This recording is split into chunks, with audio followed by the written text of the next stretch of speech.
Jesus.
Понятно.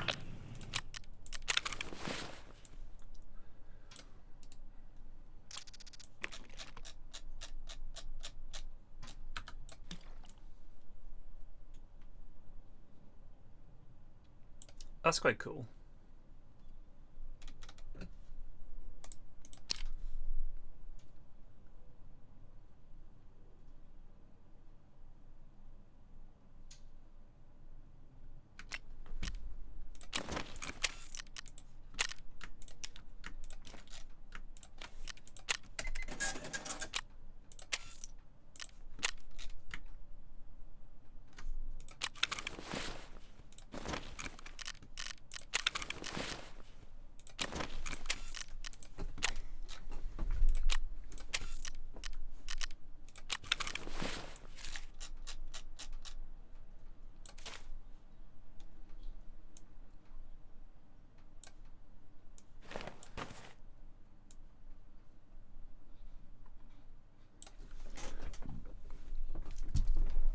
Right, we're going labs.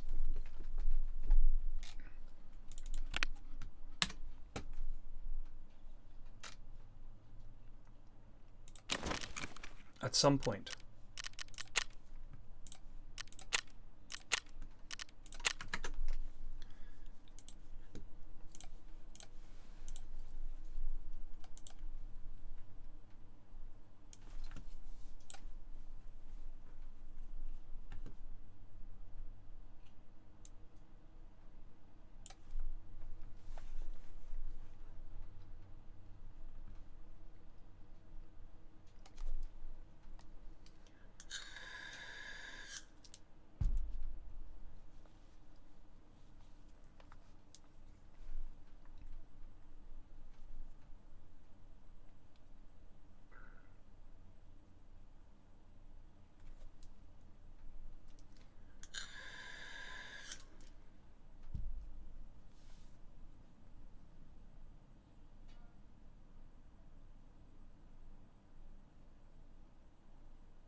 How's everyone doing?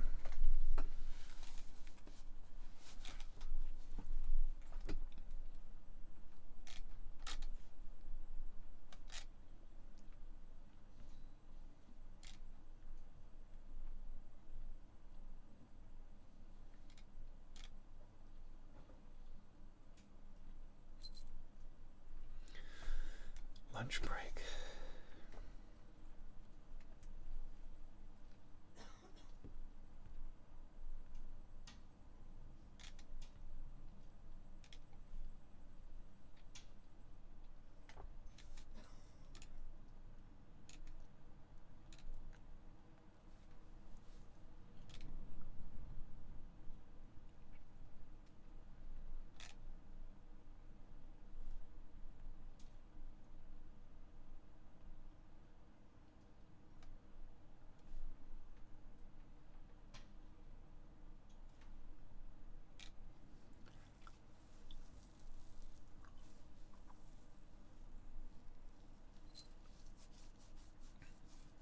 from a coach. Sorry for the delay. We were recording the Triforce mailbag. We do that on a Friday.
National Express, eh?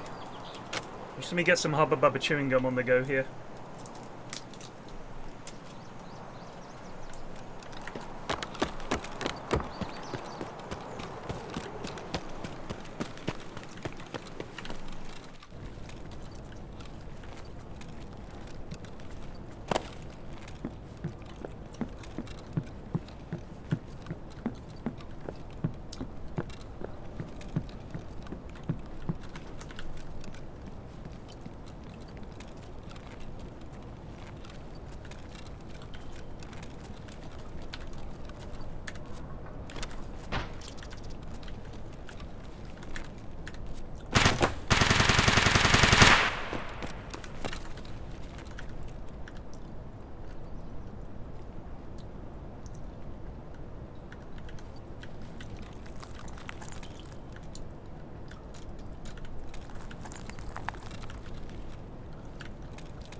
Ну, шкура цела уже неплохо.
Jesus, what's going on today?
Shag bariga mo, patang pababam.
I've spent a lot of money this wipe, more than I normally would.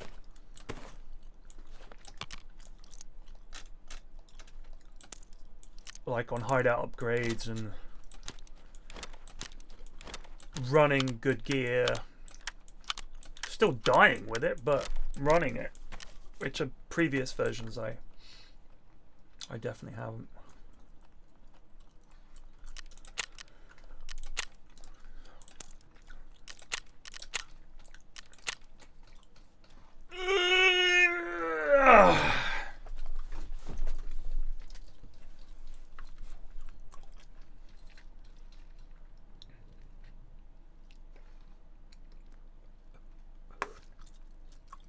Nice jump, Alistair. Decrepit Column just resubbed for 21 months.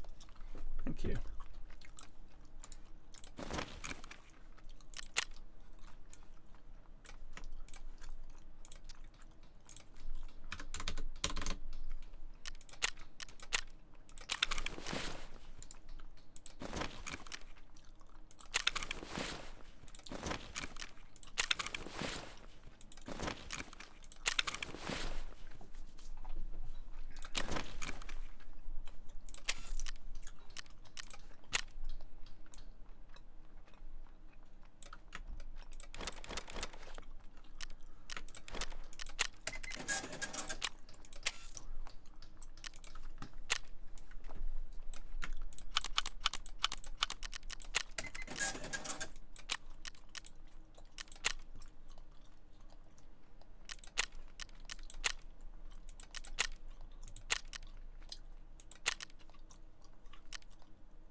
I didn't kill it. Bob killed Killer, but yes, it was a good raid.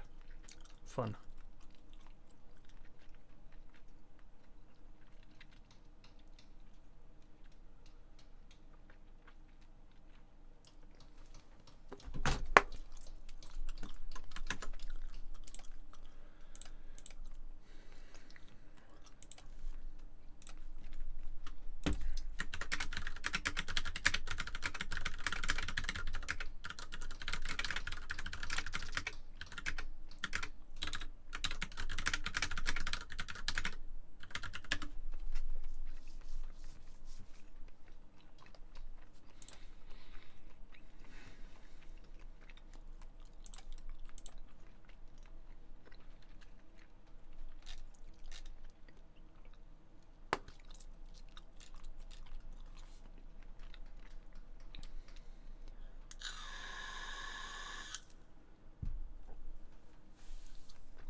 Sadly, we're going to die, but I'm just going to wait for the players to kill each other and fuck off, and then I'm going to try and kill some rogues.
Didn't even know you could be in there.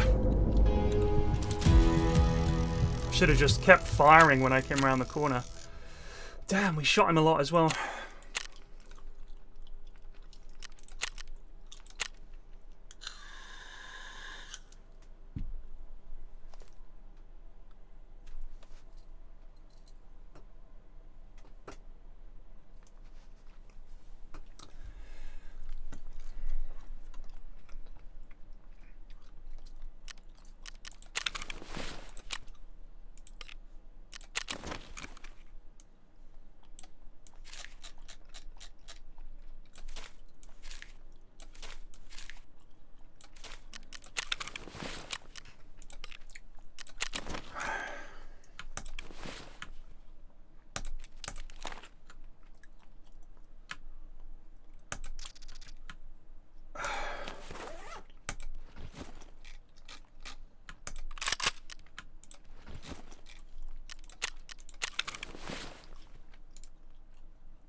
If you're not doing scav runs, that's pretty much how I found all my labs keycards.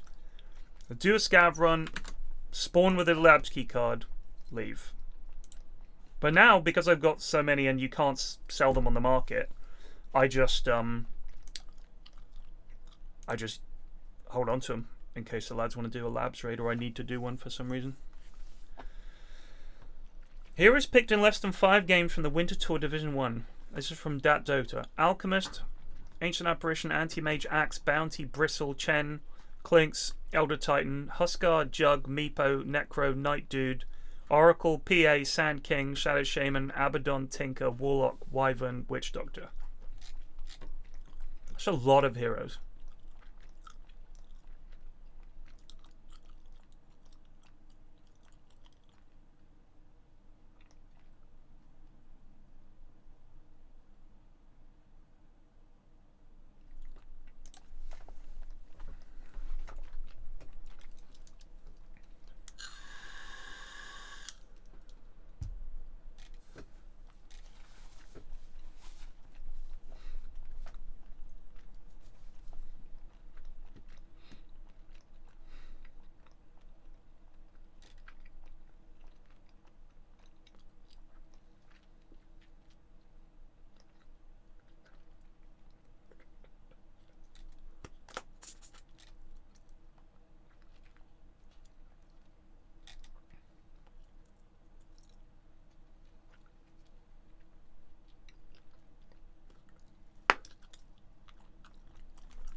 Wow. Researchers have successfully split seawater without pre-treatment to produce green hydrogen with nearly 100% efficiency.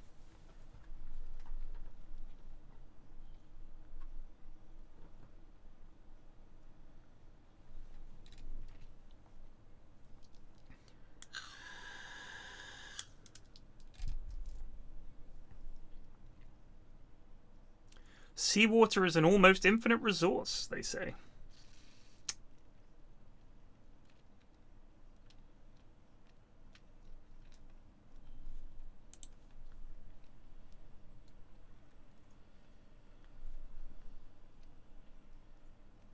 To offer a vase filled with flowers to his wife. What's this?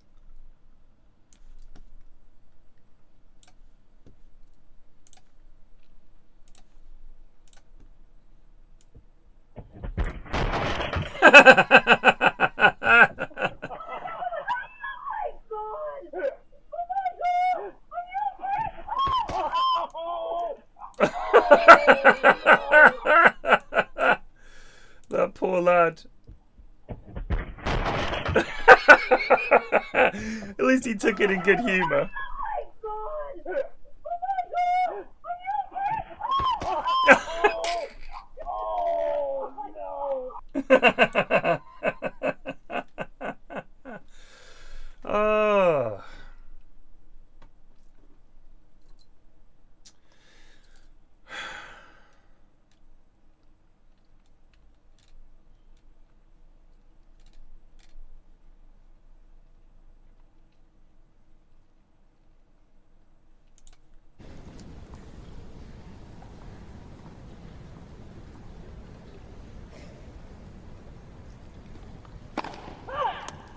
The ball bounced over the top of the fence. It's in the wrong Went in the box. wrong box.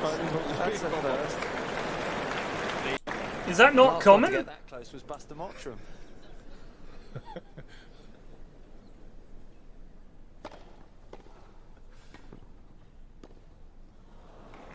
I thought that would happen all the Two time. bounces under his serve.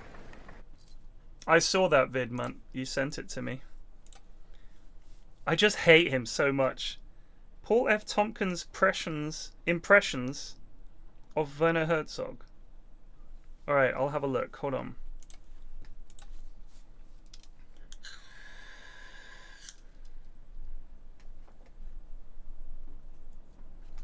Werner Herzog's way of speaking is very, very distinct. Kinski was insane. He came to me on the third day of filming and threatened to shoot me with a rifle.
God, why am I so terrible at this game?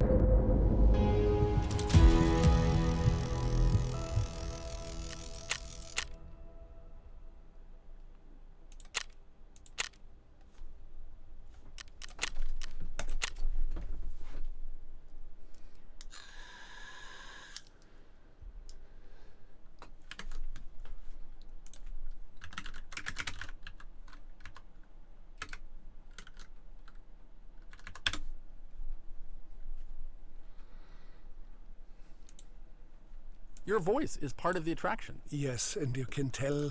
Nice that jump, it's very Alistair. easy to, Cloudy Mungo just make resubbed for 9 months. Thank you. satires and to imitate my voice. You see, the internet is full of imposters. Do you know there's a comic actor and writer, Paul F. Tompkins, who has done one? Do you know it? No. Let me play a bit for you and see what you think. This is him doing the character on Andy Daly's podcast. Okay. If you don't mind, I've just uploaded this review to Yelp. This is the Trader Joe's on Hyperion. Madness reigns. Inside, human beings scramble like beetles whose rock has been upended. Though the aisles are wide, it is impossible to avoid physical contact with your fellow shoppers. It is a grotesque parody of the bazaar at Marrakesh, as if dumb animals had been granted only the amount of sentience required to mock humanity. Be sure to get the dark chocolate peanut butter cups. They are right by the register. What do you make of that? Well, the accent could be better, but it's a very funny text. That's good stuff. I thought so too. I thought so too. That's good stuff.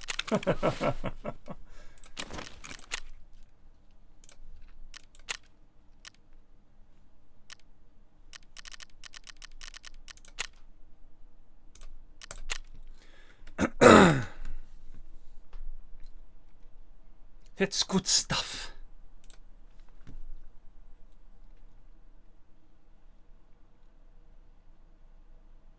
Atlantic Clan, don't worry about it. Everything works out in the end and stuff like that. What reviews do I want to watch?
Just trying to. Is there a way on YouTube you can sort by view count, but you can't sort in reverse order? Like, I want to sort by lowest view count.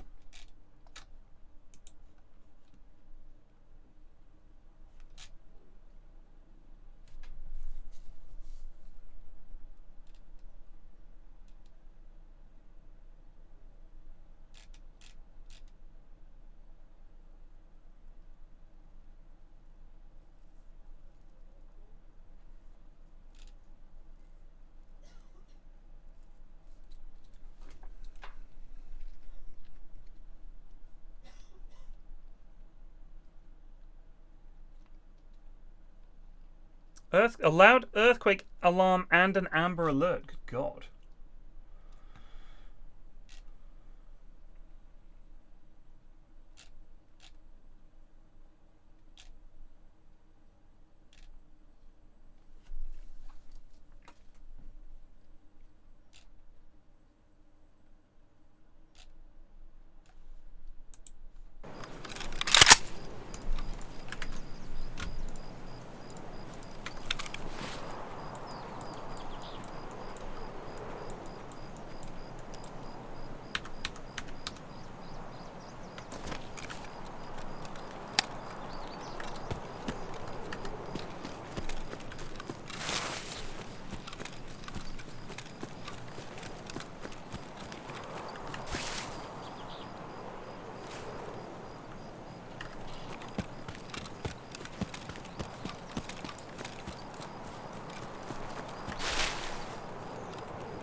Why do I have this foregrip if my lad's barely got his hand on it?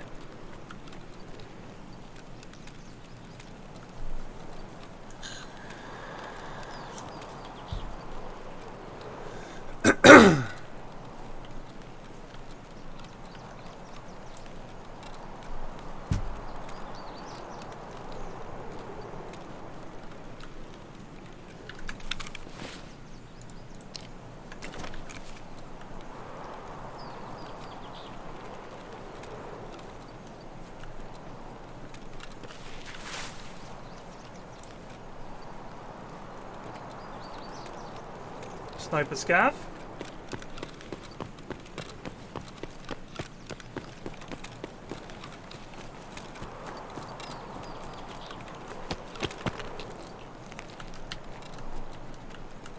Ну ничего, скупщику все продам и заживем.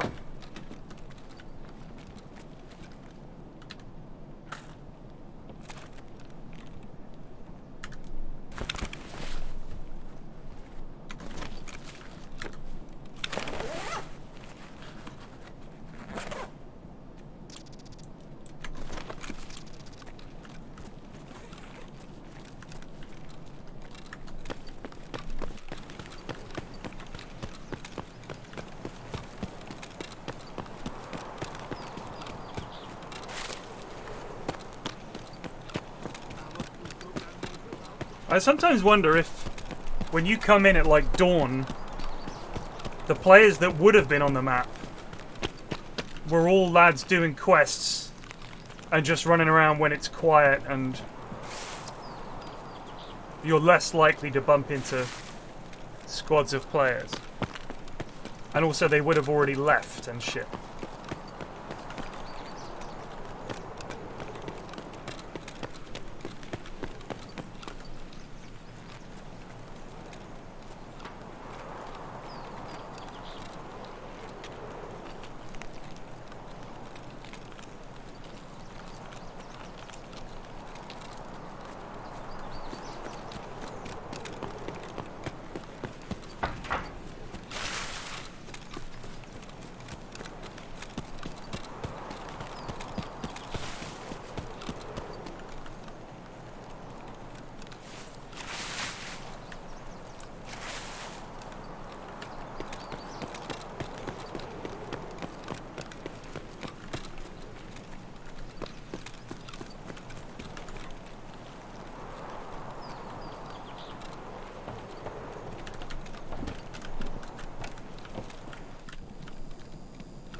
You know, one of the funniest things about games, it's super consistent in every game I've ever played.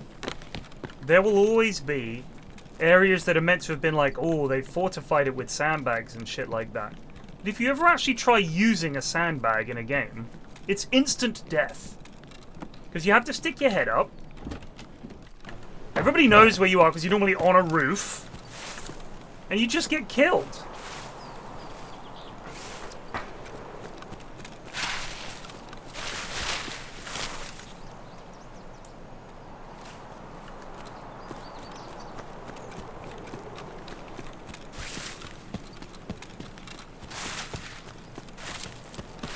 Yeah, RTS games where it just sort of calculates, oh, he's undercover, so he takes less damage. In an actual shooter, a sandbag is a death trap. Machine gun is a death trap. Because you just stand stock still, half your body is sticking up, and it's like, well, I'll just shoot him in the head then. That's always been the problem, I think, in most World War II shooters. Any sort of war shooter, is it being on a machine gun is actually really, really, really bad. You know what I mean?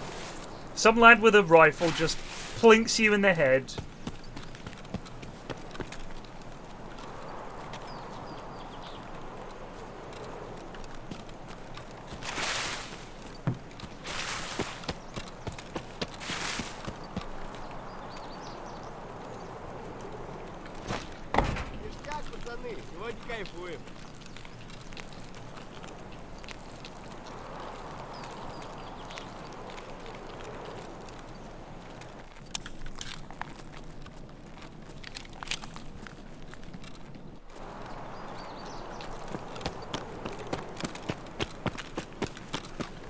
Seen anybody, boss? Me neither.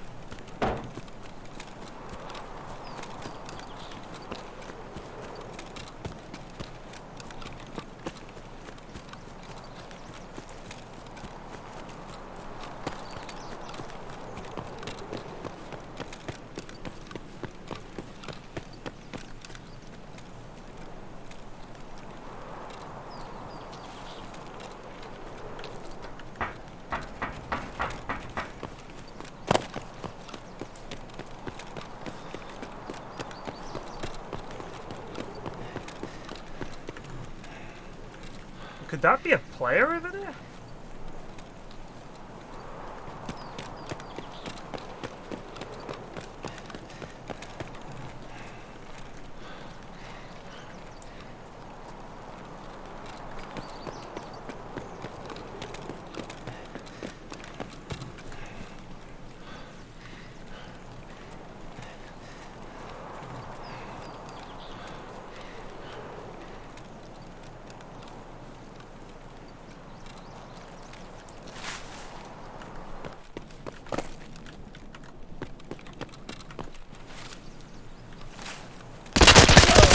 Whoa!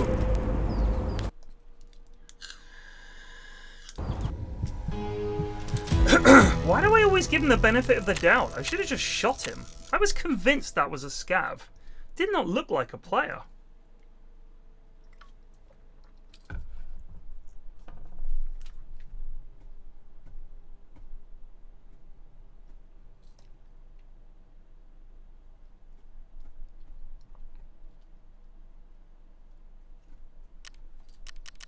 Sneaky devils. I thought, oh, that lad's got like a fucked up pair of clothes. He must be a player. Incorrect. Incorrect.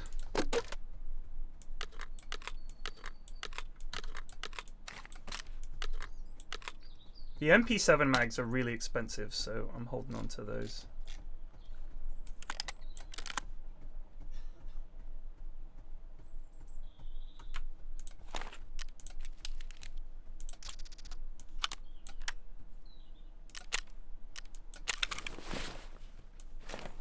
Oh, cool.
What's the new update?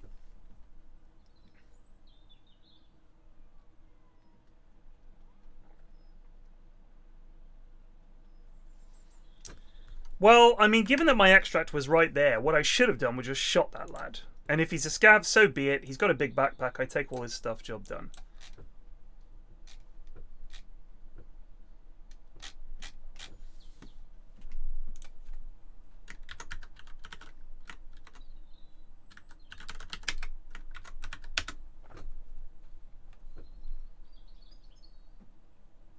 See, look, it says select lowest view count.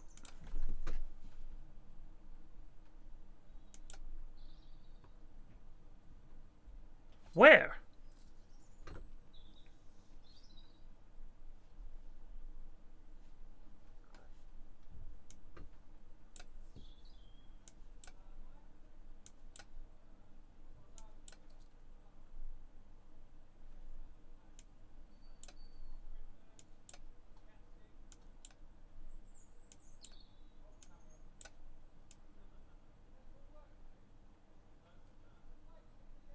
Yeah, but I don't want new.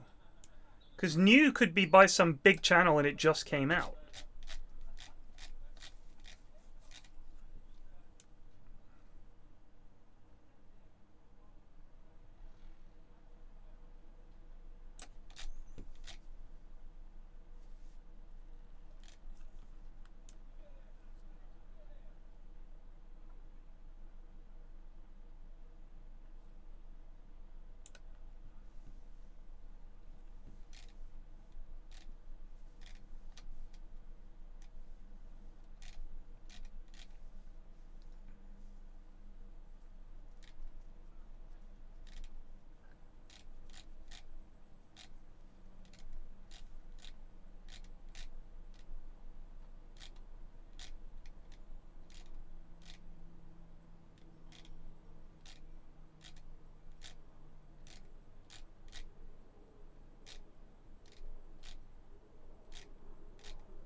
This is a film review of The Terminator. Someone is trying to kill you and they won't stop, and you can't stop them, and they've already killed people with the same name as you. That's essentially the premise of The Terminator. In the near future, 2029, humanity has been decimated by machines after a nuclear strike instigated by the AI Skynet, or the machines. However, what's left of humanity rises up and is poised to defeat the machines once and for all, but in a last-ditch attempt to stop them, Skynet sends a robot infiltrator unit back in time to stop the leader of the human resistance, John Connor, from ever being born by killing his mum, Sarah Connor. 1984's The Terminator cost $4.6 million to produce, but went on to gross over $78 million. Directed by James Cameron, the film has become part of popular culture and has had many sequels. The film has three main characters: Sarah Connor, the Terminator, and Kyle Reese. The Terminator is trying to kill Sarah, Kyle is trying to protect Sarah, and Sarah is just trying to survive with her. Interesting style. He's got that vocal fry, hasn't he? Sarah's just trying to kill the Terminator. He might have something wrong with his voice, to be fair.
Nice jump, Alistair. Shogun's Tucson just resubbed for 39 months.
Fucking Avatar stinks. He wants to make a whole bunch of them.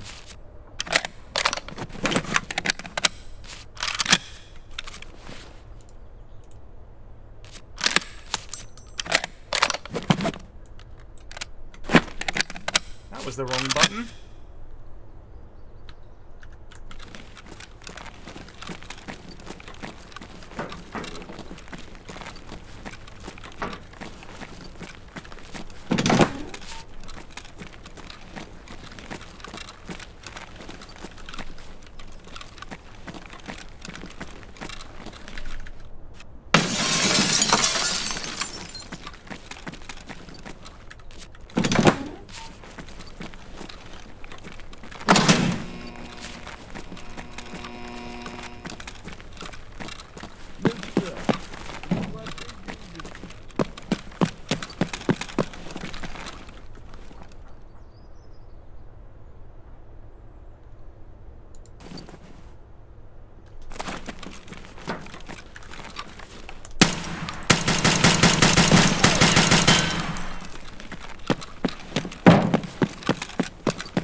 Finally.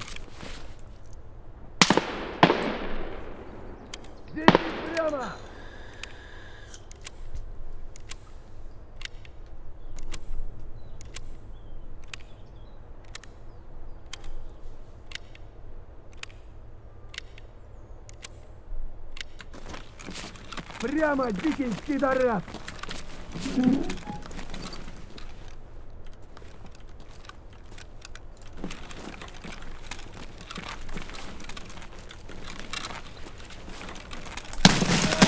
Канате, бой!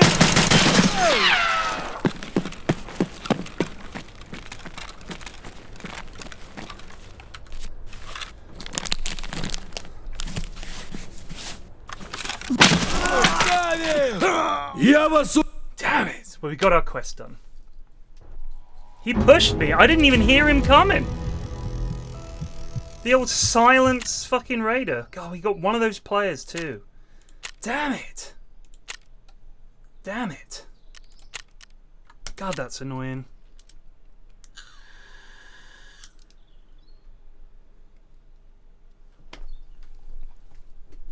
I did not even see him or hear him coming.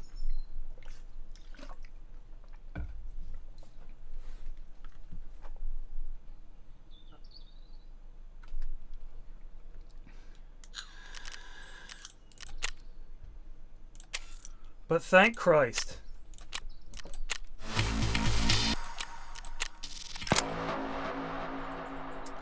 Documents.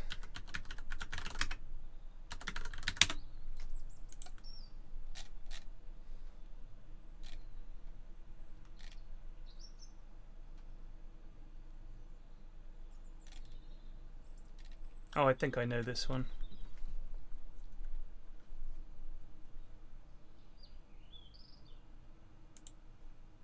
One of them's there, one of them's there, and one of them's there. That's right. Alright, we can do that.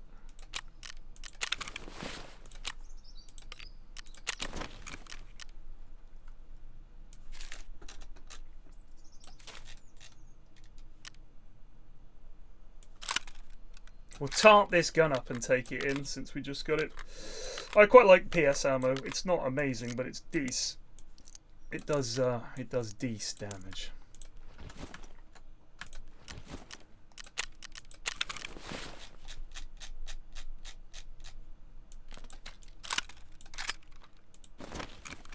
Right, let's get to work on this.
I wish I showed you which ones you could get from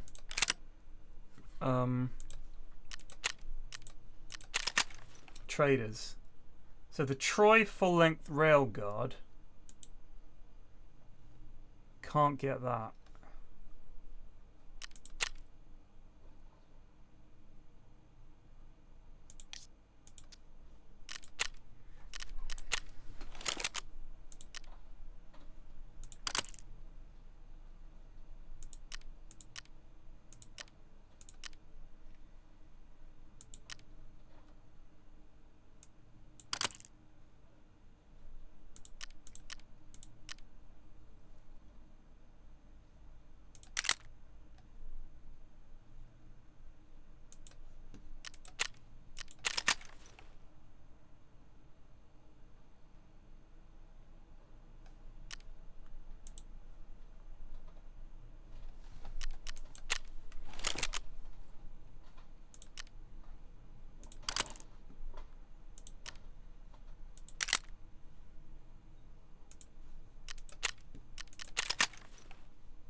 So now it's just the scope that we can't get.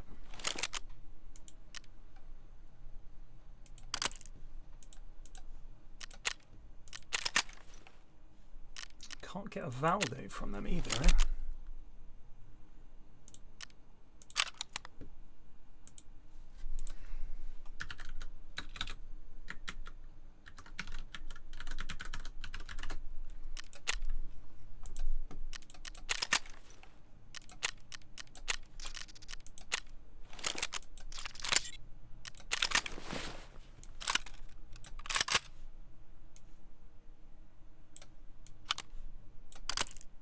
Job done.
I will check it, man. I will check it in a sec.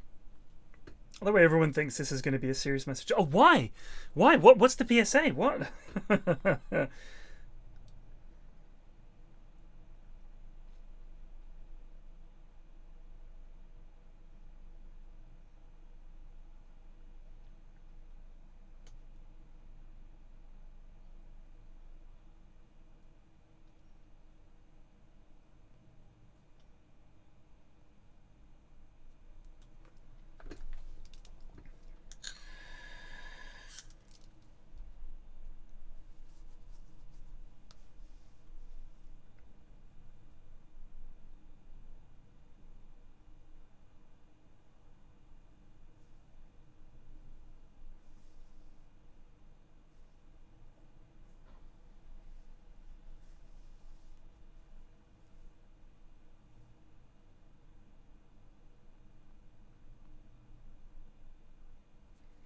Oh, let's watch my favourite ever YouTube video. Just for good old times. I love it when I start typing and the autocomplete is exactly what I was going to type, and I think yes. This is it. This is the greatest moment in British history. Been around a long time, and as a result, it does take quite a long time to make change, even with the best will in the world. Been around a long time. It's so good. And as a result, it does take quite a long time to make change, even with the best will in the world. It's so gentle. It's so gentle. He saw the funny side of it, but just look at the bag, listen to the crinkle, see the logo. Best will in the world.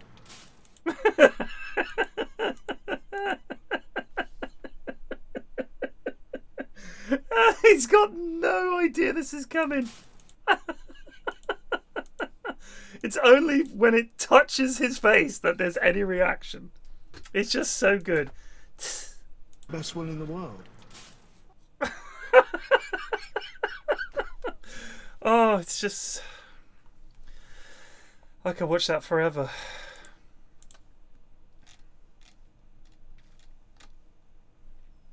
Oh dear, this is a 150 view count vid of... What is the fine line between pursuing justice as we analyze the film Noah?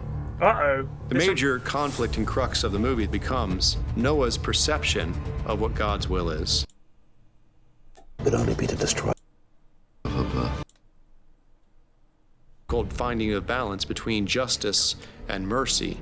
Jings. St. Dominic Media. What else have they got?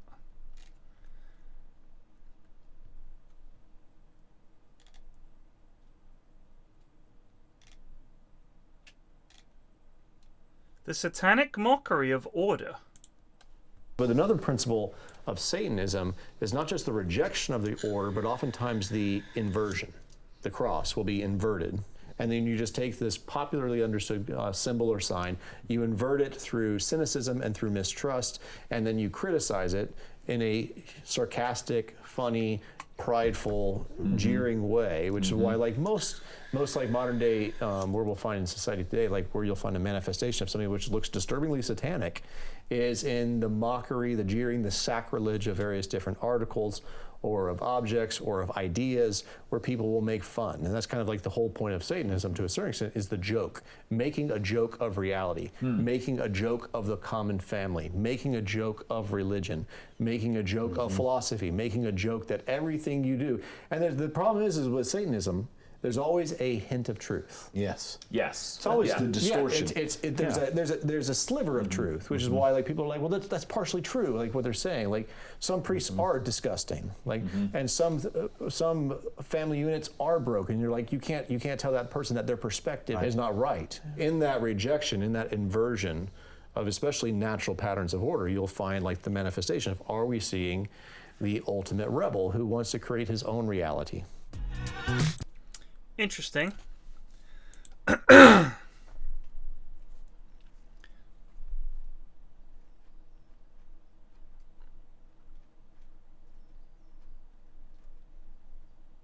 do think it's interesting that if you want to talk about the normalization of wrong things, the Catholic Church you know, but to laugh at it is satanic, so I should try and tackle it seriously. They knew the shit with the priests was going on, and they just shuffled the priests around. You want to talk about evil? How about at the highest level of the church? But apparently, for laughing at religion and saying these guys are out of touch and boring, I'm being satanic. Sorry. But you guys are pretty fucking funny, especially when you defend nonsense.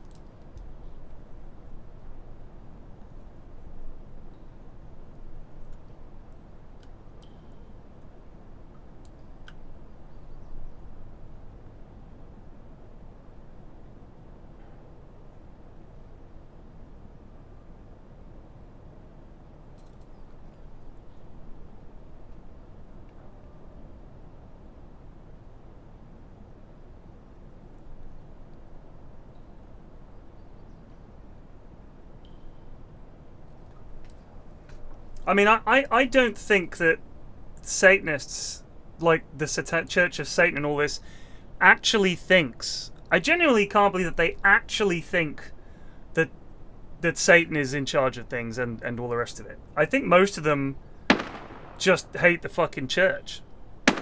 I think that's pretty much their take. As far as I can tell. They just want to do stuff to fuck with the church. I can't believe that they're actually saying, like, doing prayers to Satan and stuff. They're just fucking with the church, which is kind of funny. For anyone into fighting games, the Chris Hu explains the DHC glitch video is pure gold. Is it?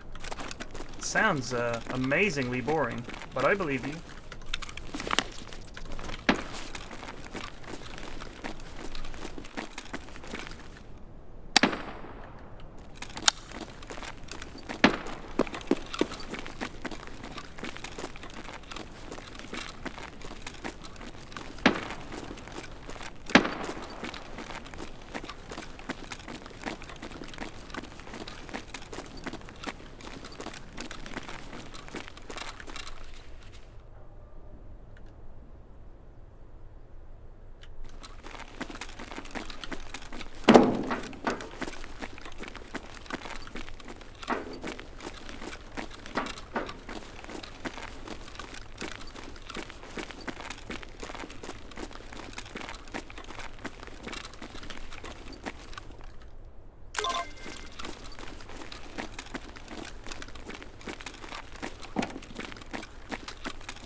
I hear rouges.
Reserve is... You either get into an unbelievable amount of action or nothing fucking happens. And I mean nothing. Like, literally, you don't see a soul. And you're walking around on the map and there's just nobody. Or, like, there are 3 ways Reserve goes. You never see a soul. You might see a few scavs, but you never see a soul. You don't see Gluhar. You don't see any rogues when you pull the switch. You don't hear or see anybody. You don't hear any fucking shots. It's like a mystery land. Or you get unbelievable amount of action and like fight, and it's mad. Or you just spawn in and get head-eyed. That's the other way it goes. You spawn in, you've got a shitty spawn, you run 2 feet, some lad's got a good spawn, he shoots you in the face, the end. That seems to be how it goes. So it's a very frustrating map a lot of the time.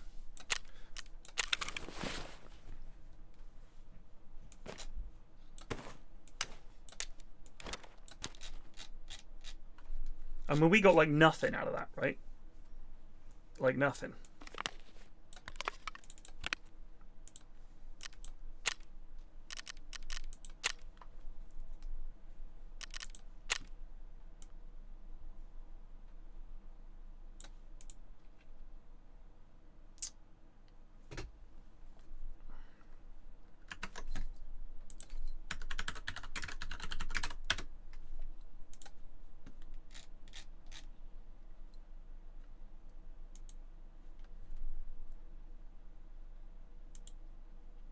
So I've got to mark a truck right at the front of the lighthouse. That sounds fucking horrible.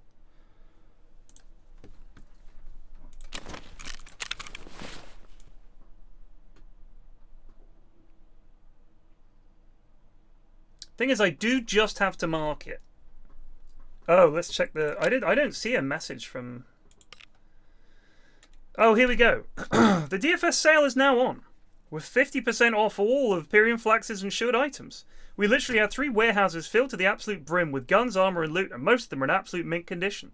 Some of these weapons barely even saw 30 seconds of daylight before making their way into the insurance compound. We're also delighted to announce that due to excess supply, the PFlax dog tag has gone down from 50p to just 30p. With mountains of unused PFlax gear pouring in from Tarkov every minute, you'd be a fool not to take advantage of the DFS sale. DFS is not responsible for any incorrect ammo chambered in our PFlax range of weapons. Well, thanks. Thanks, man.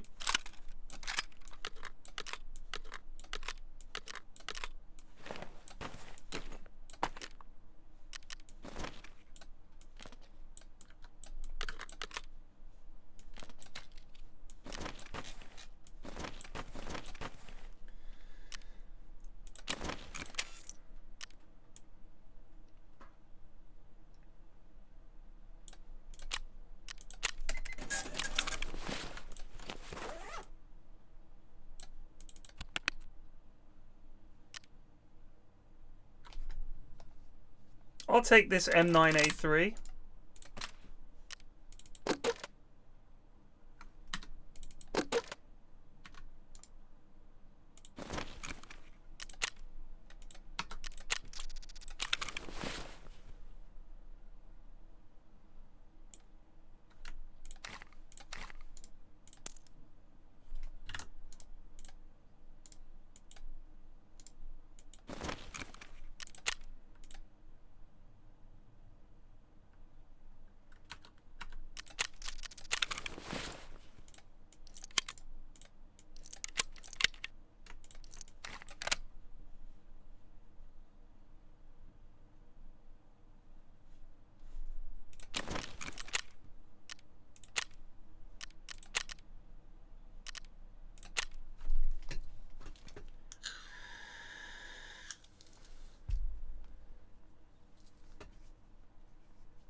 I summoned every single fight in, even just fights where you bumped into those mini-bosses in the world. Summon, summon, summon, summon, summon, summon. I'm trying to think who I went with in the end. My jellyfish was good. I had a very good jellyfish.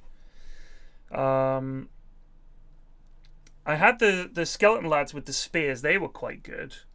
Who were the lads I summoned most in Elden Ring?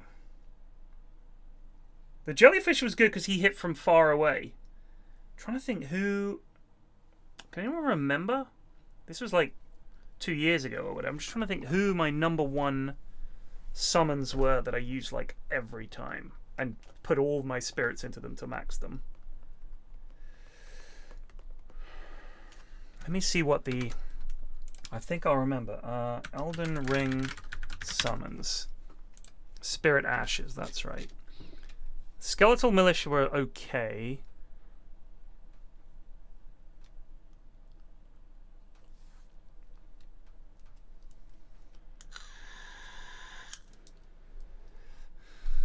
I've used the Spirit Jellyfish a lot. Didn't I have one where you basically summon a copy of a lad? The Mimic. Yeah, Mimic. That's right. I used the Mimic a lot.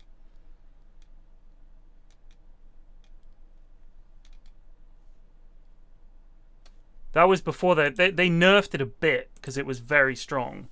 But the Mimic was the one that I used. Was it really only last year?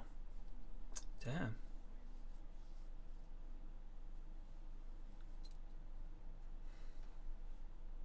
I loved the jellyfish, though. He was great.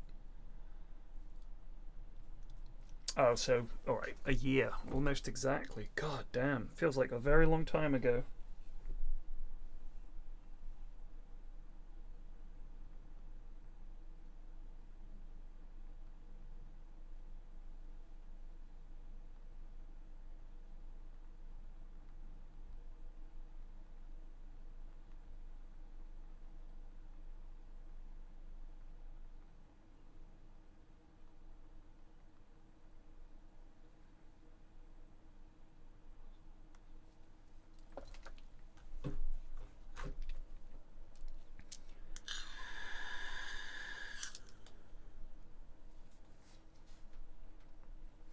Am I going to go back to it? I don't know. Probably not. I mean, it was fun and I enjoyed playing it, but I can't imagine doing it again. I really can't. I can't imagine being the guy, one of those guys who just does it over and over and over again. I just got really very little interest in that.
Team, it's nighttime. It's midnight on Lighthouse, and we just have a pistol. Let's see how we fare.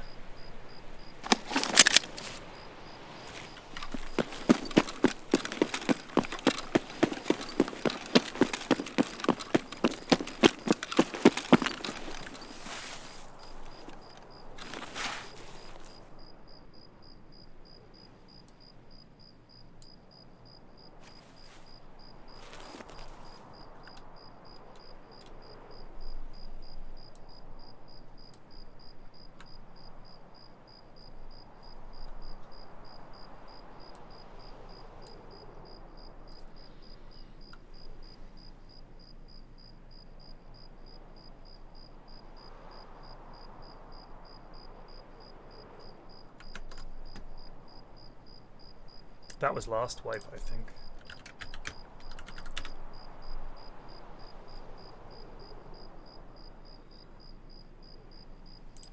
Why would I play a rhythm game? Look at the game I'm playing. It's a terrifying milsim style shooter, and you want me to play a vaguely anime rhythm game. It's nothing to do with it being anime themed, it's just you've seen what I play. You've seen the games I play. Why would I play that? But Pyrian, we'll always see you playing rhythm games and loving anime. The trumpet game was a joke game. I played it for one session. It was a trombone.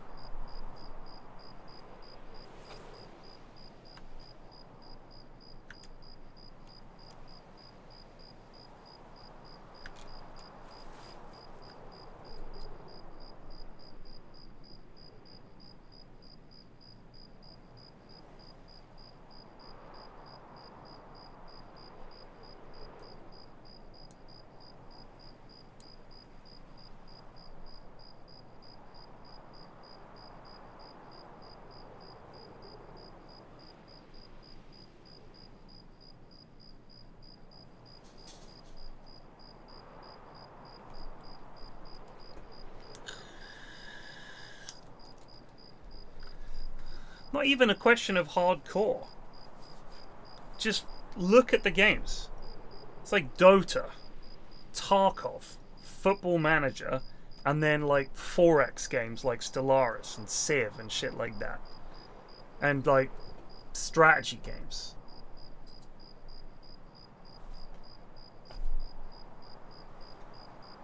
A rhythm-based anime game is... It's like if I was making a game dev tycoon game and I wanted a game to flop, that would be it. Speaking of which, smelling that it might be time for another run.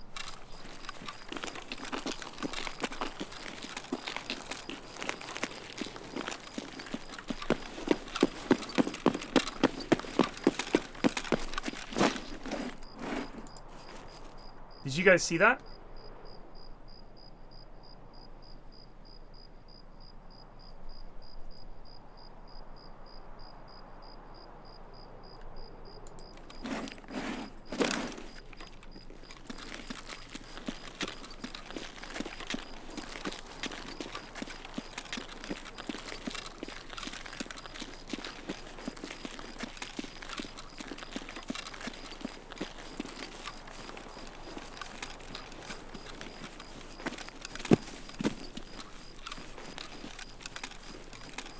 Oh, it was just the lighthouse.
there any way we can just run straight along the road and do this? We don't need to survive.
Have a look at the trailer for Yakuza and we'll see.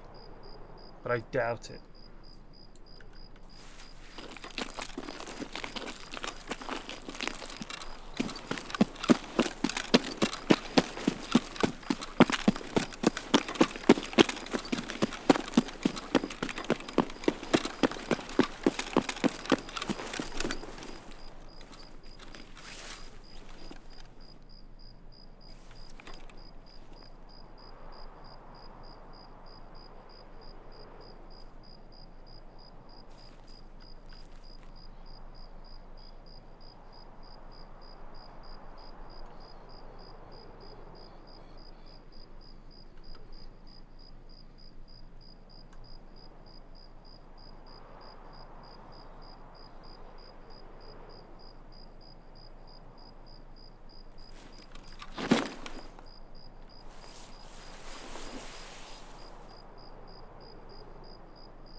Ну что, неплохой день, господа.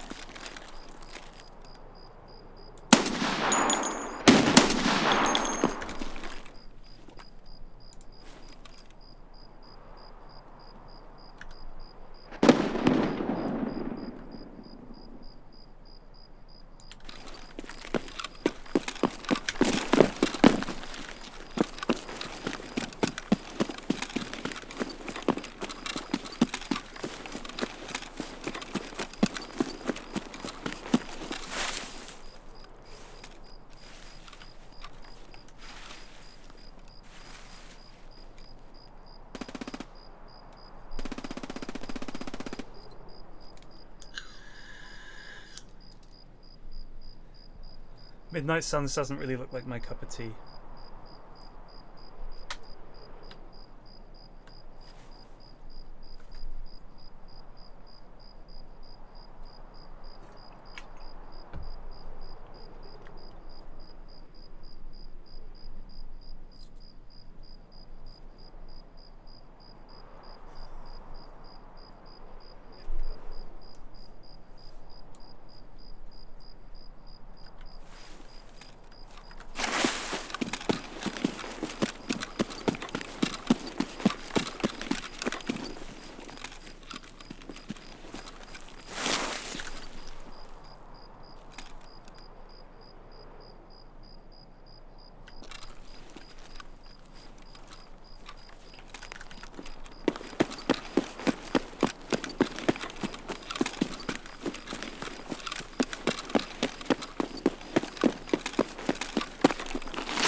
No. See, Aqualine, you're thinking of Sips. He plays those kind of games. I don't play those kind of rebuilder, house flipper. House Flipper 2 did actually look quite pog. But I don't really play those kind of games very much. Sips is... That's his wheelhouse.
I've got one of those car mechanic games, and I think the issue is I thought it might be a little more detailed, but it's literally take all the bits off a car. It comes in and tells you what the problem is, and it's always basically the brakes, and you just sort of take the tires off, look at the brakes. And it's like you replace the whole part. I thought it might be fun because you really have to get in there and undo the lug nuts for this and take that out and clean in this. But it's all kind of... It takes a lot of the work out of it. Like, it's much simpler than you think it's going to be. I thought it would actually be doing some car mechanic stuff. And that might be quite fun.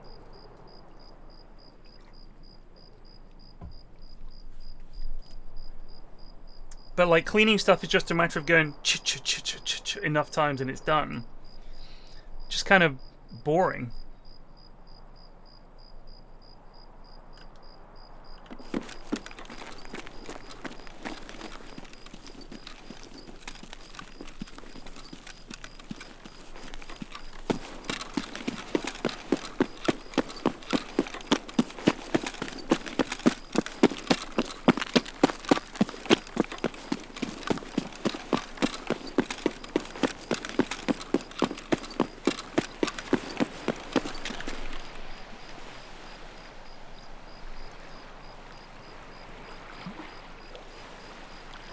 Do we think the rogues at the front are dead?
That is a bush.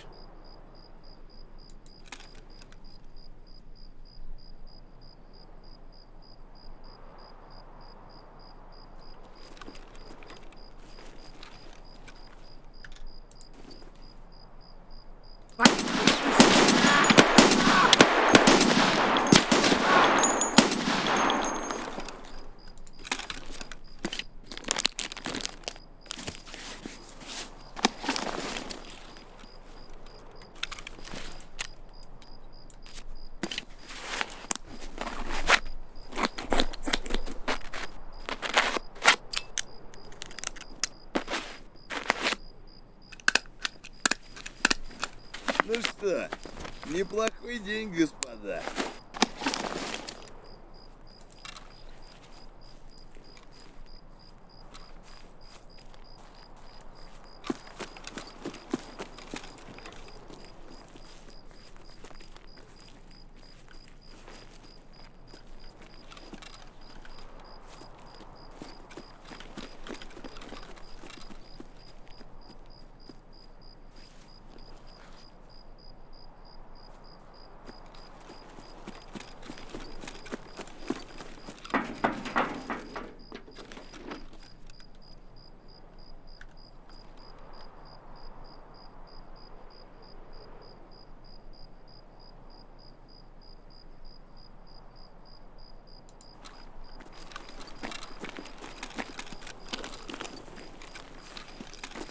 Нормально.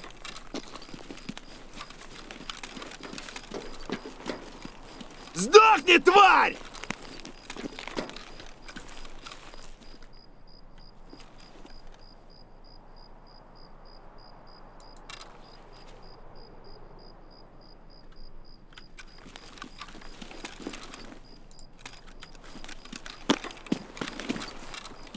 Ебашьте парика нахуй!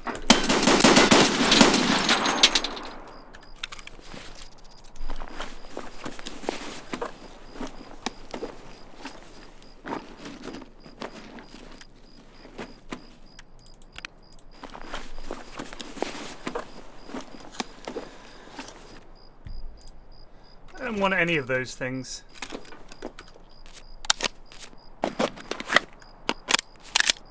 What I really need is food.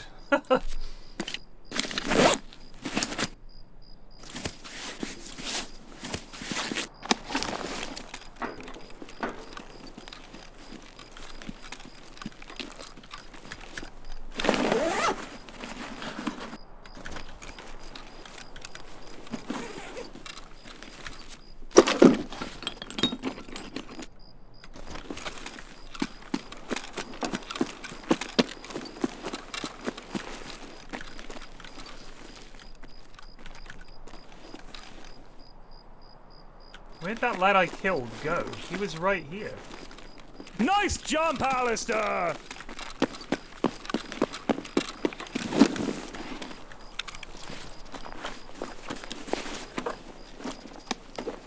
Give me food, baby. That'll do.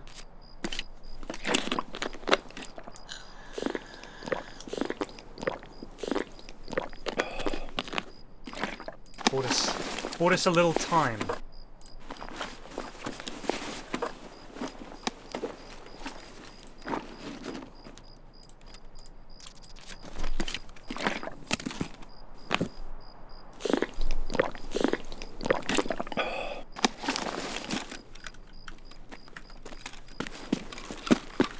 Done some quests today, Bob, you'll be delighted to hear.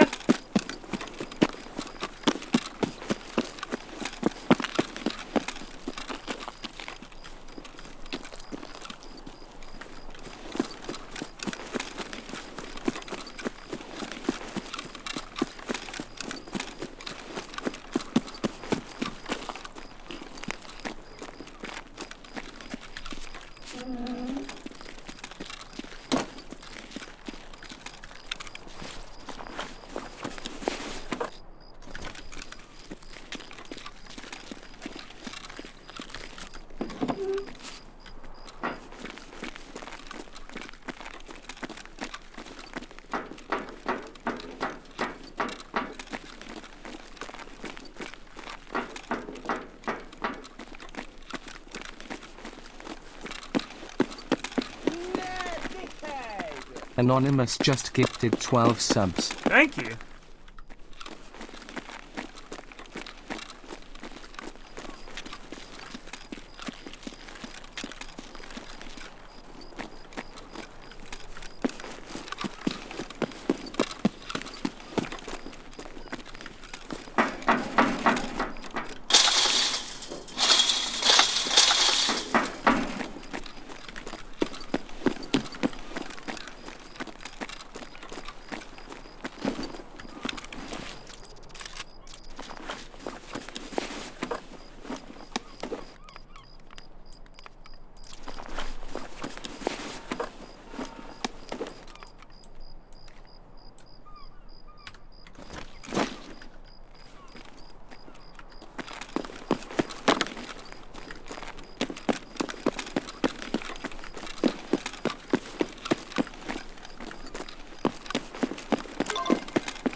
Just no raiders up here. I didn't think that could happen.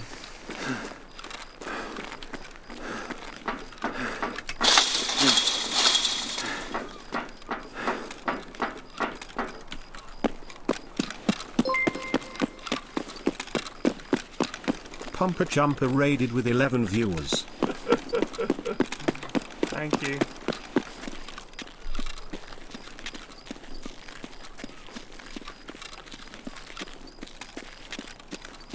Oh God.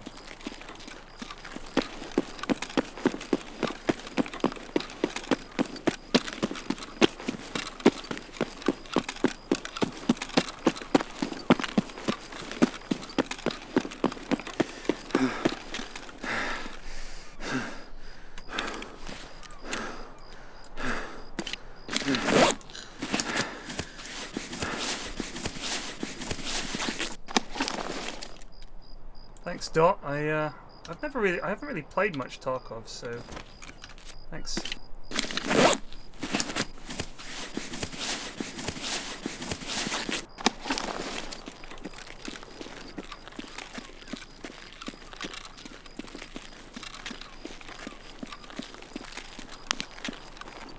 See you found it.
Scav spotted.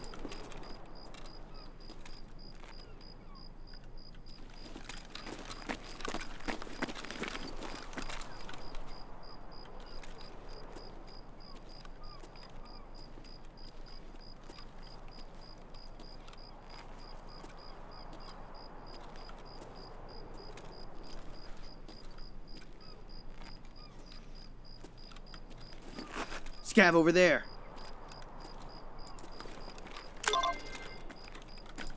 See a bandit.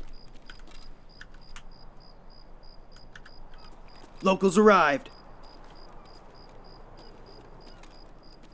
I see a bandit. Spotted. Oh, there were two of the bastards. His mate did a good job of jebaiting me in. Well...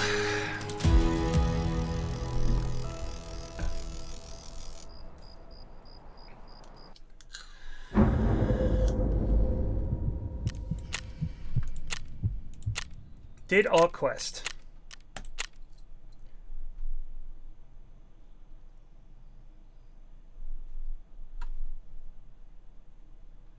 Rogue AI is so stupid just wants to delete you. I mean, it's meant to be a challenge. I mean, it's like saying that, you know, the bosses in WoW sometimes they're too powerful. Oh, we just need to get... It was too hard. We were all level 60 and we still died. It's like, you need to have like perfect gear and grind it and all the rest. It's the same deal. It's just meant to be challenging. And I had a pistol. And it didn't kill me immediately. I had a packer on and a pistol and I could have got him. So, I mean, it's meant to be difficult. And it's not that bad because people still do it. I've killed rogues as a scav. Excellent. Excellent.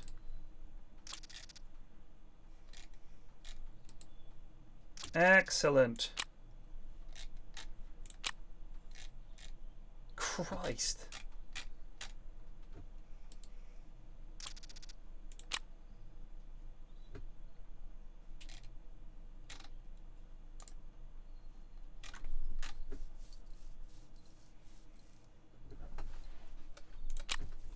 Hold on.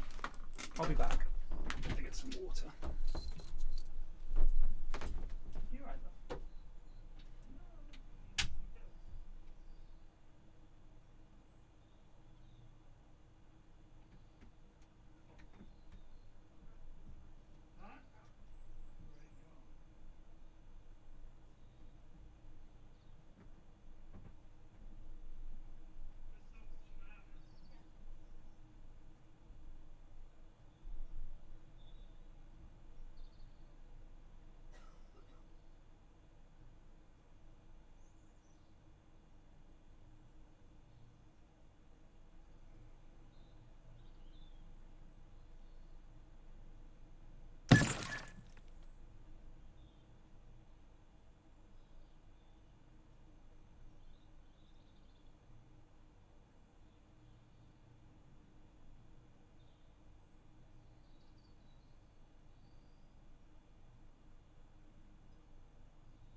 Because why not? Why not?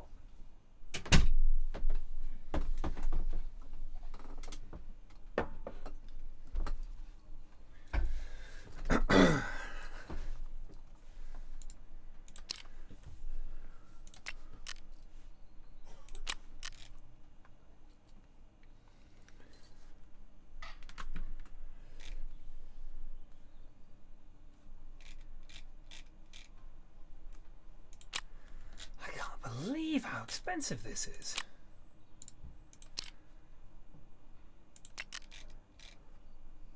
That is insane. How are you meant to get that?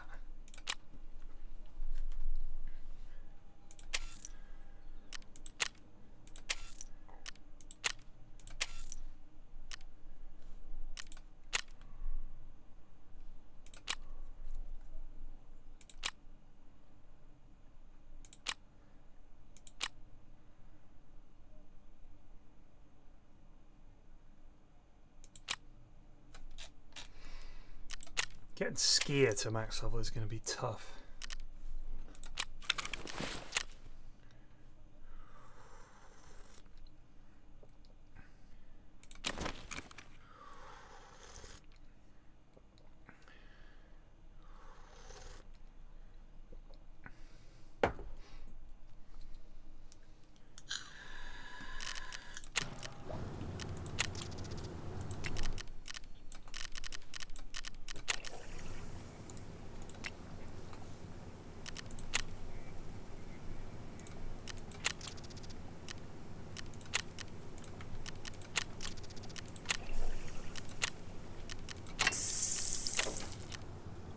Oof.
Oh, let's fucking crank it.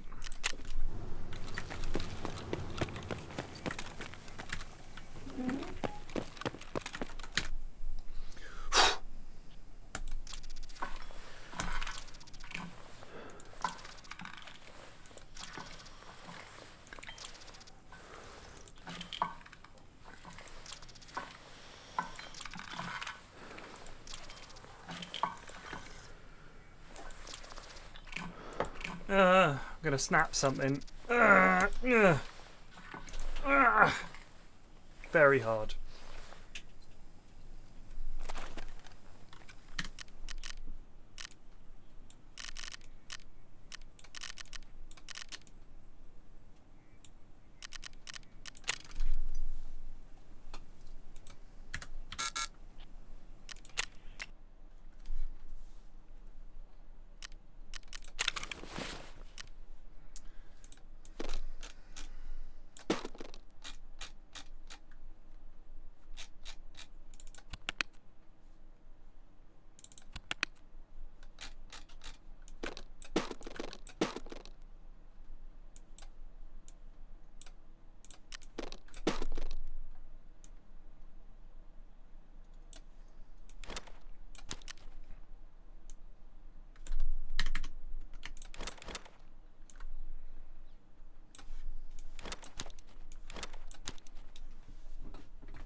Oh, Miss Springfield, which one will it be?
Why sort it? Why sort it? What do you need? What do you need to know?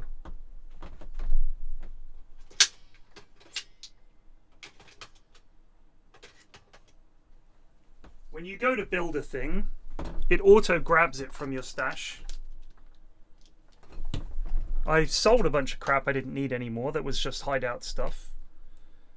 I do need to get better at remembering things that I need, like nuts and bolts. I always think, oh, I don't need any of those anymore. I've built everything.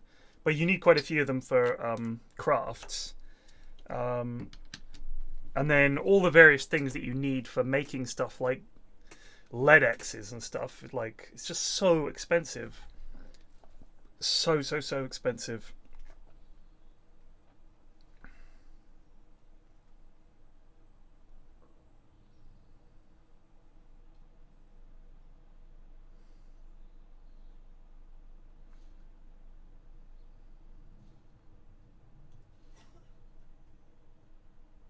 Who's this character?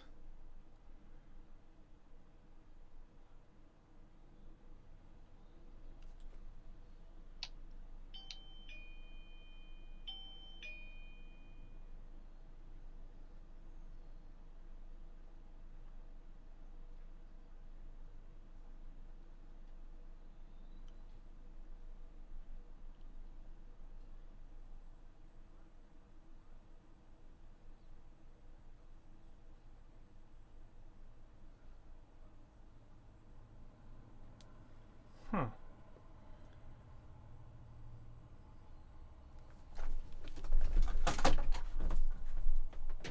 Love, did you answer the door about 2 hours ago? Yeah. Was it some fella? Yeah, bidding. Oh, what, as in offering? Yeah. And you said, get out of my property. Okay. Fair.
Keep an eye out for anybody crossing the road without waiting for the green man.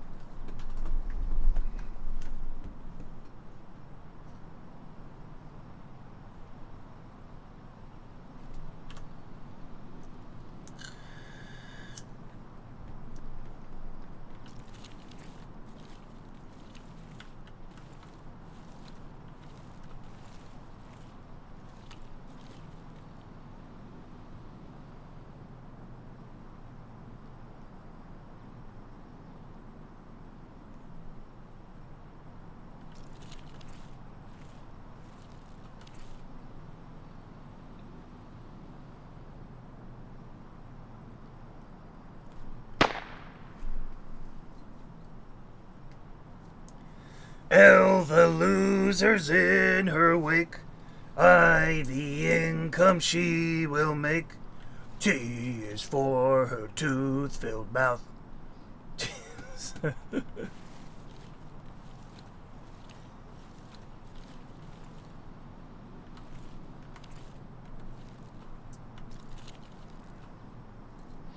I am watching Last of Us.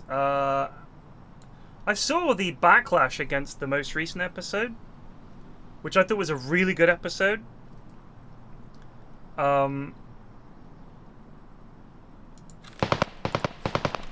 It was amusing to me, the backlash. I know they said they were going to differ from the video game, but this is just ridiculous. Yeah, God forbid a TV show is not just... I mean, like, The Walking Dead is a prime example of what The Last of Us could have been. Just literally people in the zombie apocalypse, and sometimes they die, and there's a lot of people just looking like they've had enough. For season after season after season. The Last of Us is a really interesting show, I think. It's got interesting zombies. The little asides that we had, like the woman in... Was it Indonesia? Where the guy was like, what do we do? She was like, bomb the city. Right now, me included, kill everyone in the city.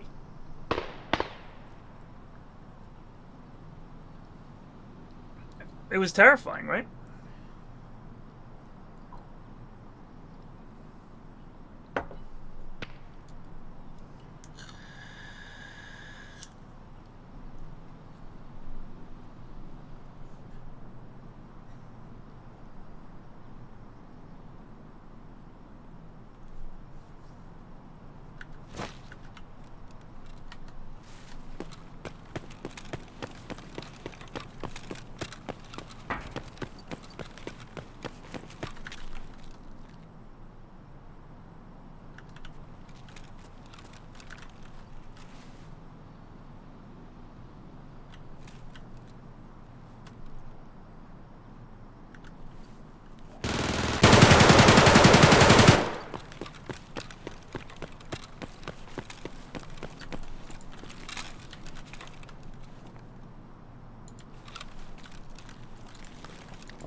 What are you lads up to?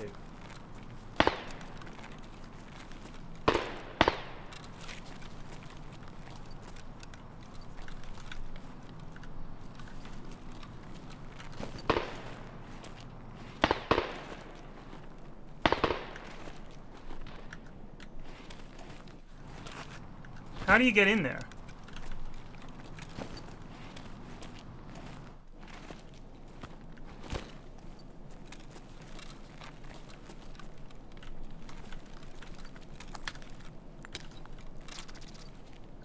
Опачки!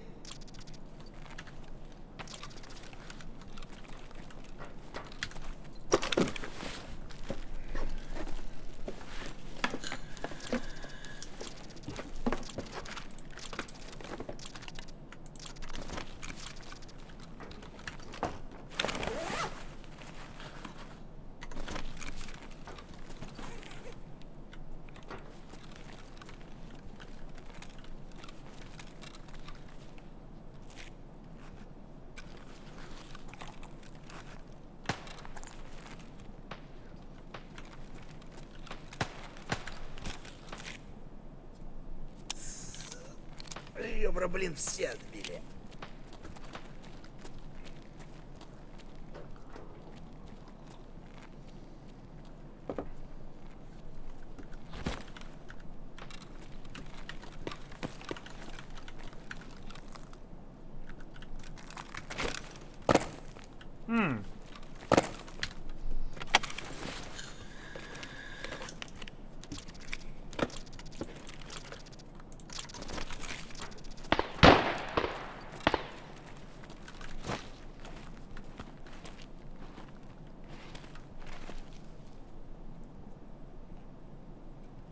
Sadly, I still don't really know the extracts on this map.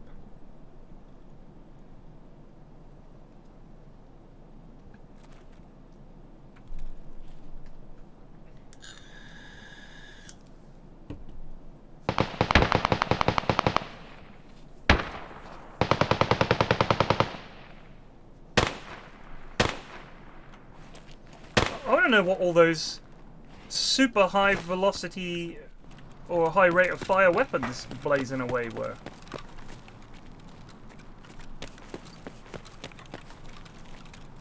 Opochki. What's the crack, Chief?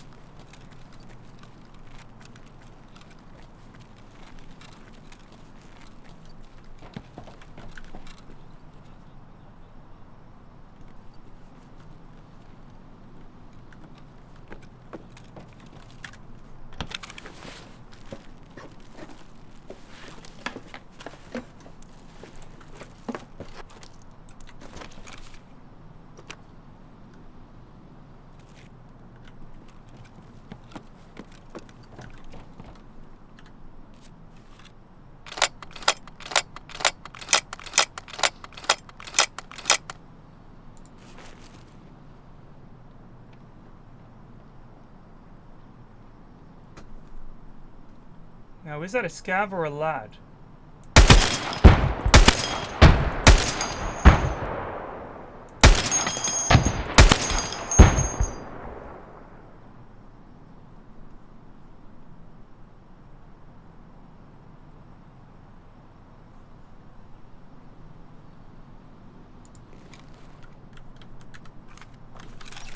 If my homie's shooting me, then...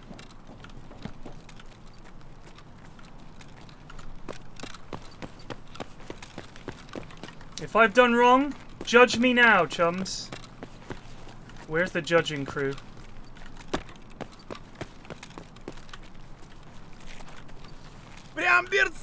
Alright, yep. Kill me. А, блядь, да! Зацепил! Маслята кончились! Do it!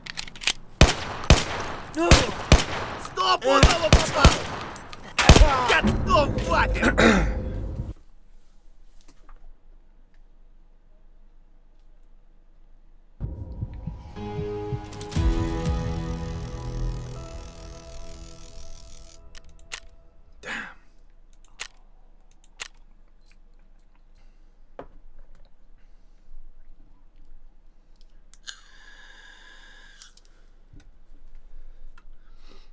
Just couldn't tell. Looked like a player.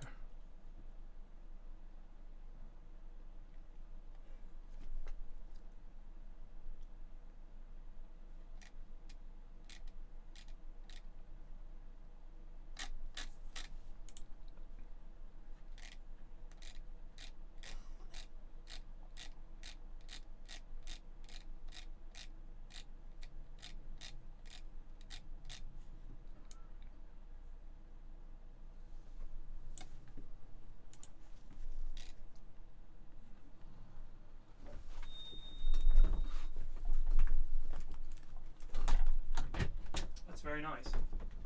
No word. Hold on. Well, we can't look at it yet. Sid said that we're pausing when we're both over here. We won't stay together. We'll go.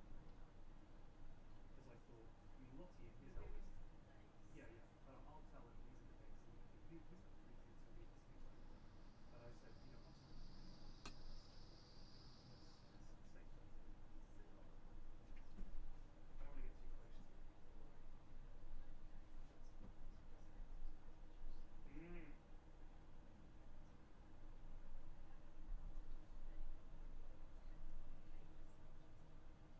Nice. Send me that one as well.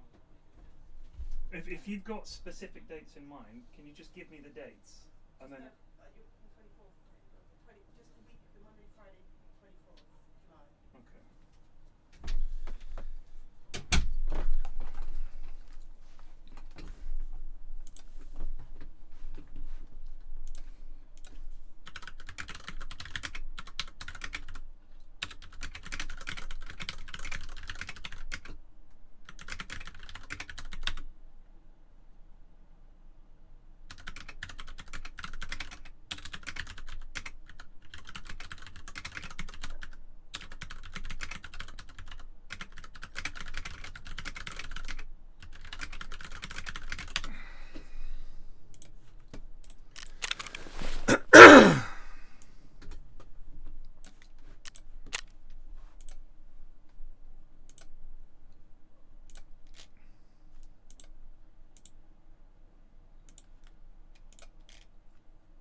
He doesn't still sell scab vests.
There was a game made in Japan. This would have been about 30 years ago.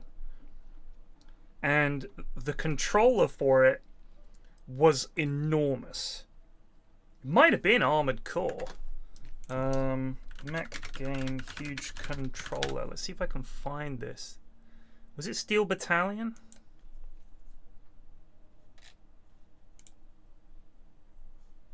This was what the controller looked like for Steel Battalion, which is pretty nutty, given that that's essentially the size of an arcade machine.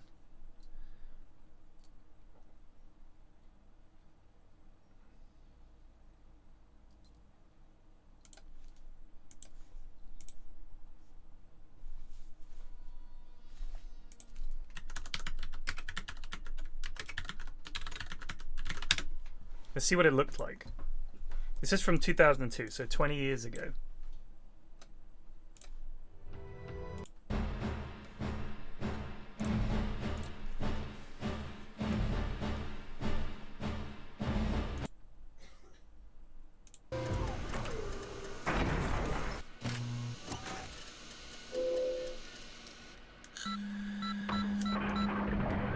Note that this is on a CRT.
You have to eject. What a pussy.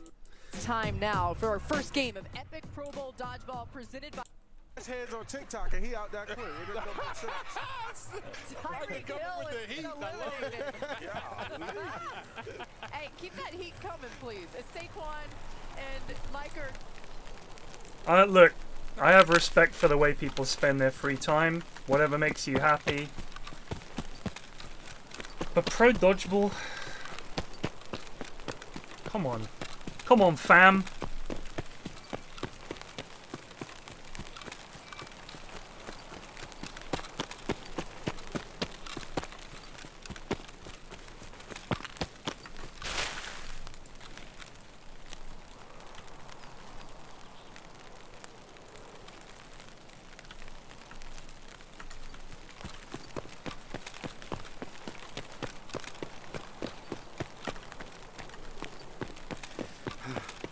Every time I'm trying to do a quest that doesn't involve going into the building, I get like the best spawn for going into the building.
How does it make more sense than Pro Darts?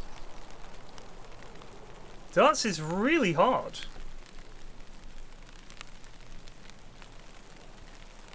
And it's a game that unathletic people can play, that you can partake in at home by just going to the pub, essentially, so not at home. You could with a dartboard. It's like an everyman sport. Dodgeball. Need a whole bunch of people, need a big place to play. It's all gone. Darts is just the people's game.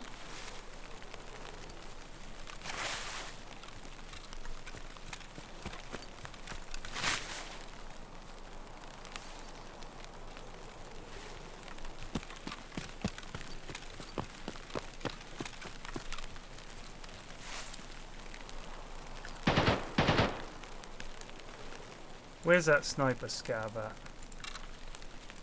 I think I'm looking at the wrong rock.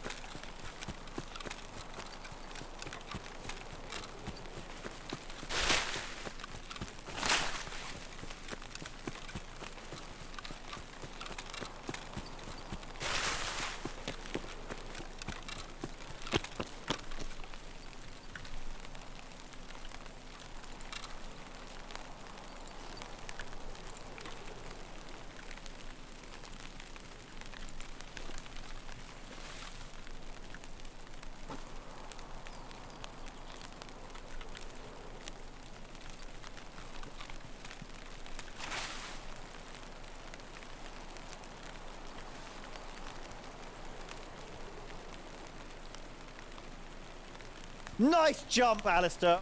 Mark Ravy just resubbed for 19 months. About time I subbed again. These few months have been a pleasure.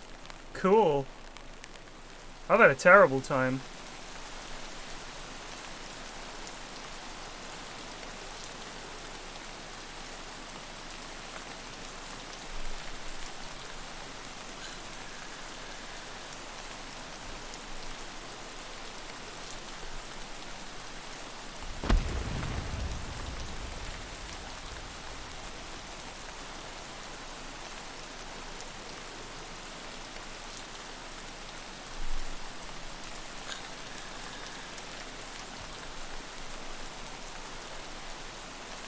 Nice jump, Alistair.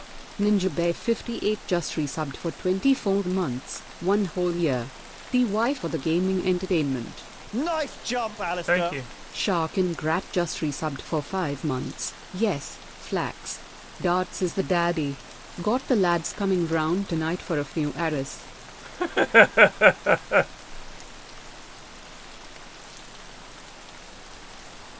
Yes, Dot. It's like super rare. I haven't found it in ages. I need one for the samples quest, so hold on to it.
This feels dangerous, but at the same time, liberating.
Tactile envelope I think that's a very good observation. They're both sports, let's be honest, for working class men who want to get together, and men are much better, I find, at hanging out when they have something to do with their hands and some kind of competition, even a friendly one. Bowling, darts, game of cards, whatever it is, where you can just get together. You don't need a team, you don't need a huge amount of equipment. Bowling alley, you just go to the bowling alley that's got everything. Darts, you just need to turn up. You can get the darts and the board at the pub. Just a chance to hang out. Just a thing that blokes like to do. Hang out with each other, yes.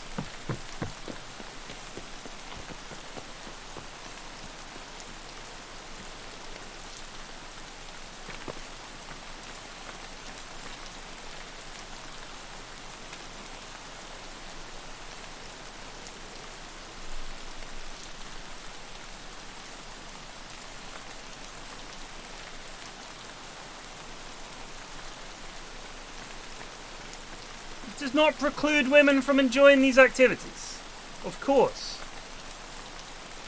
But if you go to the bowling alley in the evening, I think in the States it's slightly different, but certainly over here I see a lot of teams of bowlers. You get a lot of fellas bowling.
Oh my days.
So you guys think you do that, but a lot of blokes find it quite hard to talk.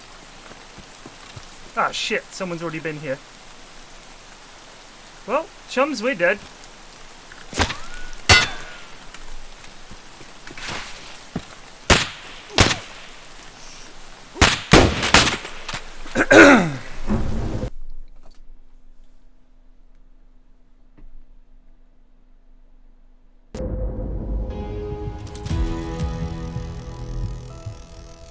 Like, for example, me and my mates, we go to the pub a lot. When we meet up, that's generally what we're doing. We're going to the pub, right? Where's that? FTX Custom Light Slug. Oh, he's shotgunned me, I think. But generally speaking, the reason that my mates meet up is to go to football. Or to go to do something. Like, when I meet up with my mates that live in London, it will be to go to a film that we want to see, or go to a live show that we want to see, or something like that. It has to have some kind of purpose or theme, watching something. Rugby, cricket, football, whatever it is. Or go into the darts, go into the boxing. Like, they're very into sport, but it's really a bonding thing for them as a group. It ties them together and gives them something to do. And I honestly don't think it's sexist. I mean, maybe you'll disagree with me, but I honestly don't think that it's sexist to say that quite often one of the reasons that men enjoy things like bowling and darts and stuff is it gives them an excuse to hang out and a focus. Because a lot of men, and you can disagree with this all you like, but a lot of men are just not very good at conversation and small talk, especially with each other. You need something to talk about. You need something to sort of get through that initial, everyone just sitting there. I mean, when I go to the pub with my mates, it's completely different. We've known each other for years. We'll talk all fucking day. But we still have something as an excuse, if you like, to go out. But sometimes we'll just go out. But it's true. Well, I mean, I'm sorry if people disagree with that or think, oh, that's not fair. Women feel the same. I'm sure. I don't doubt it. I know lots of women who are very shy.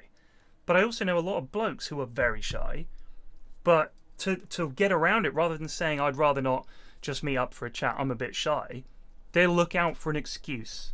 Because they do want to socialise. Men do want to socialise with each other, of course. But you can't just say, I'll just come around your house, we'll have a cup of tea and we'll sit down and have a natter. It's just not a thing that a lot of blokes would do. I'll come around and watch the game. Yeah, come on round, mate. And then, I mean, I've hung out with my mates before and we're all just sitting there watching the telly or, you know, like whatever's on the football. There's not a huge amount of chat going on. And sometimes we'll be chatting for fucking hours about some absolute bullshit. But it still feels to me like things like darts, bowling, they're essentially excuses. It's an excuse for blokes to get together and hang out. And that's why they succeed. Especially, I think, especially among working class men. And that's traditionally been the group that plays those games the most. In America, in the UK, I'm sure it's true all over the world, really, that blokes like to have an excuse to hang out. They don't just want to just do it. They want to, why should we hang out? You know what I mean? What for? Well, we can get together and watch the football. Oh, yeah, all right, mate, yeah. It's kind of funny. It feels like that. Feel free to disagree. I'm just talking about my personal experience has been that. And I would say it's definitely true for a lot of my mates.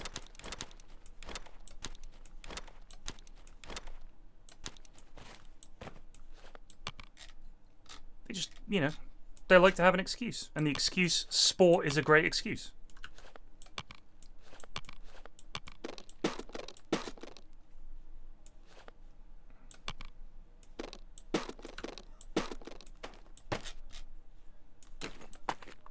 Oh, we can fucking sell these. They're such dog shit.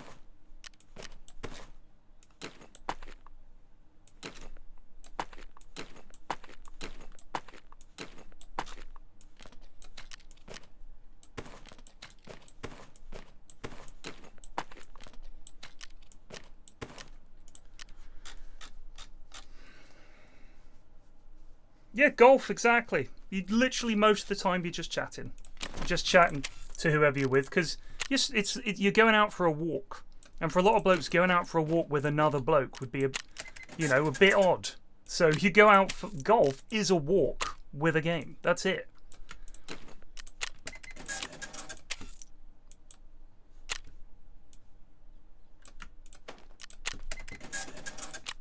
I think too often people judge things by what their personal experience is, and they'll be like, well, that's not what it's like for me and my mates, so therefore this isn't true.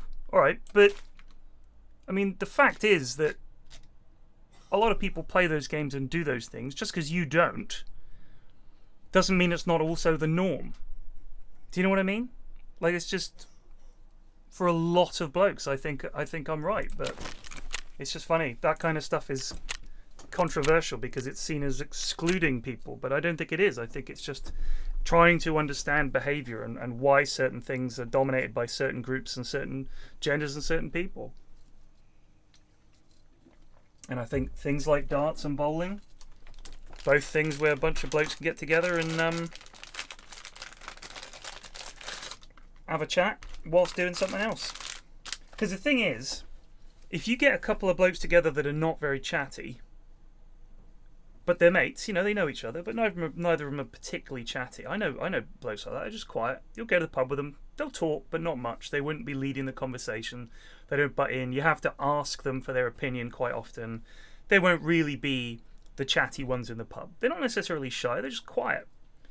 If you have two people like that, how do they hang out? How do they hang out? How do they sit down in a pub together and just neither of them says anything? Do you know what I mean? It would be super awkward.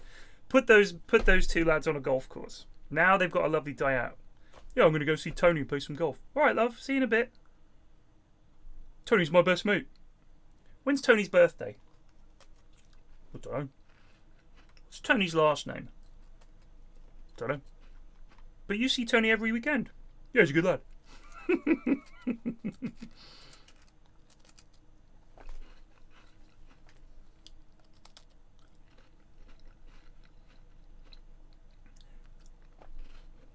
Yeah, football.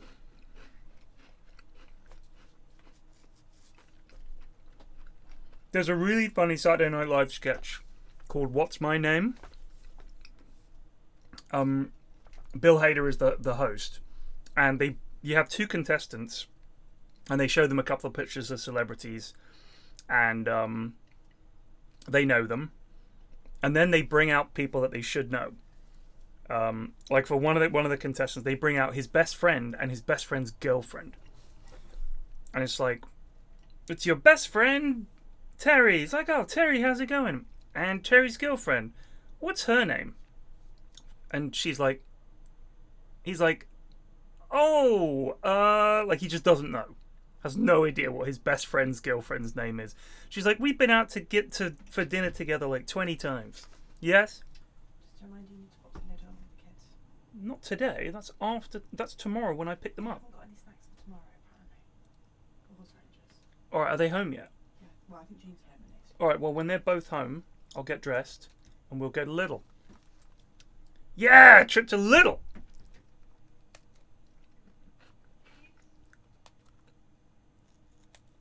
Yeah, what do you talk about? Nothing.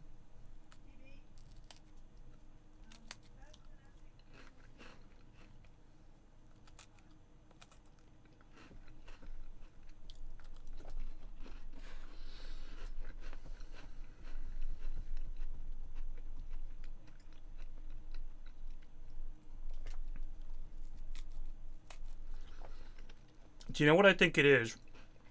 Is when blokes hang out, certainly when I hang out with my mates versus when Mrs. F hangs out with her mates, when she hangs out, she comes back, she's got all the goss, what they're up to, what their husbands have been up to, what their kids are doing, some drama about some other mum, all that kind of stuff. Blokes don't share that sort of information about themselves as much. Blokes do love a gossip, don't get me wrong. That is a massive misconception, I think. But you'll tend to talk about work colleagues that you possibly have in common, or other blokes that aren't there. Do you hear about Jeff? No, what happened to Jeff? Caught his missus shagging a bin man. Fuck off, are you serious? Yeah, mate. You know, that kind of gossip. But it's not really the sort of thing that I then tell anyone about, really. Sometimes I do, especially work gossip. Work gossip is always quite fun to share because it's the juiciest. Because a lot of the people you work with, if you're in an office, you're working with 100 people or whatever, you don't like all of them. In fact, you don't really like many of them.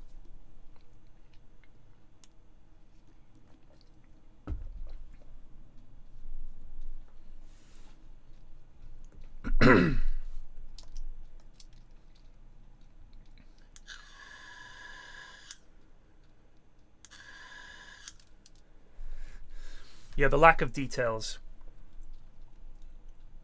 Well, what did they do? Well, I don't know. Well, when did it happen? Well, I'm not sure. Well, who was involved? Well, can't remember.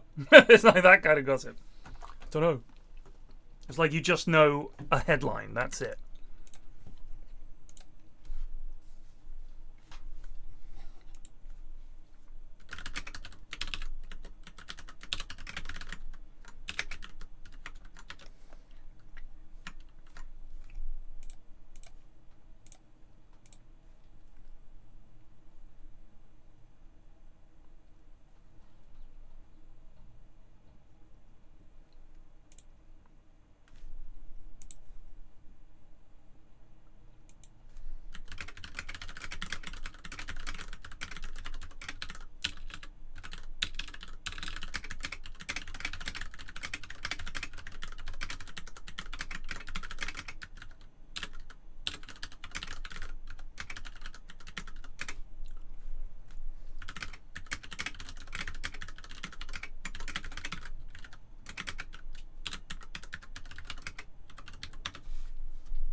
Oh, about 3 years I've been playing. Justin, it's weird, isn't it? I don't know why we can have conversations that are like hours long. I think it's because it's not like you can have a controversial take about like I do talk about politics with my mates quite a lot, but it's kind of tends to be a bit of a downer, doesn't it? But you can have a really good debate about sport and no one's really having their feelings hurt. Do you know what I mean? No one's really getting upset where it's like, I can't be friends with you because of your political views or something like that, or something where you just changes your opinion of someone. No one's saying, oh, I used to think he was a good bloke, but then he said he thought Mohamed Salah was overrated, and now I can't be friends with him anymore. Do you know what I mean? That's not happening. So it's like risk-free. You can have a good argument. It's a combination of like factual stuff along with like, mate, don't you forget he was top scorer 3 years ago? Yeah, but you know, and then they'll have all that kind of back and forth. You got a Chelsea fan as a mate. God damn. Yeah, if you can get along with a Chelsea fan, you're a good person, Liberty Gibbet, I tell you that. Fucking arseholes. Can't stand them. Can't stand them. Exactly. It's about it's a way to have a nice rivalry that is out of your control.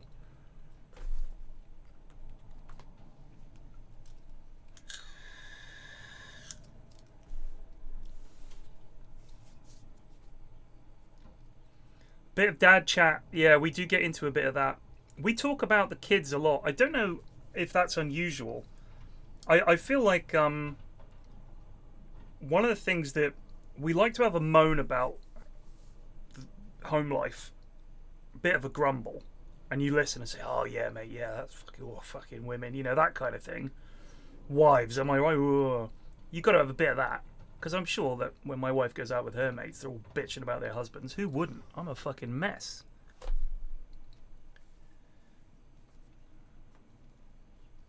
You just spawned on reserve and glue car plus guards immediately pushed us at spawn.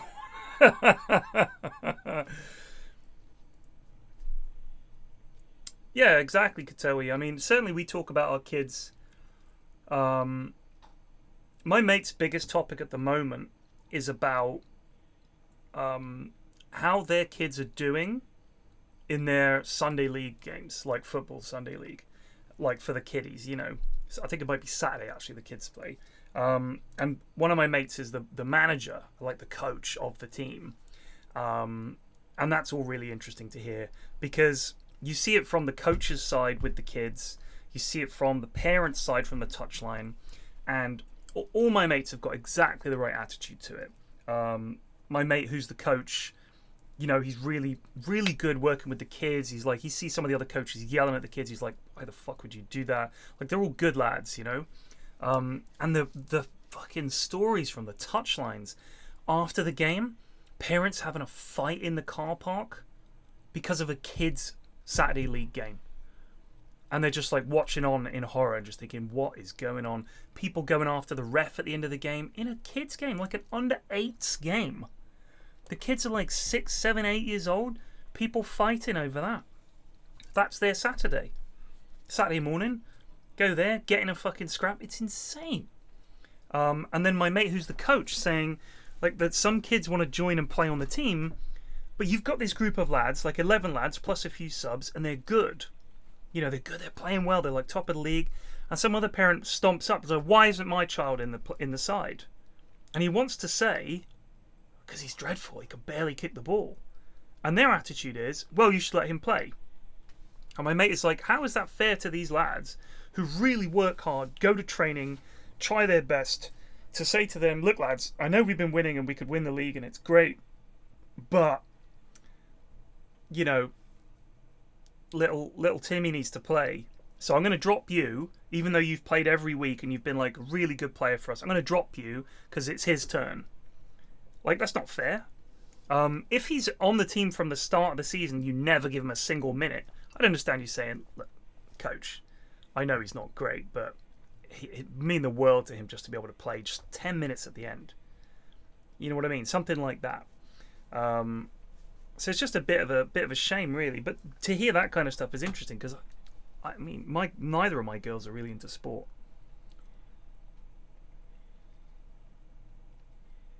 I tried. Didn't happen.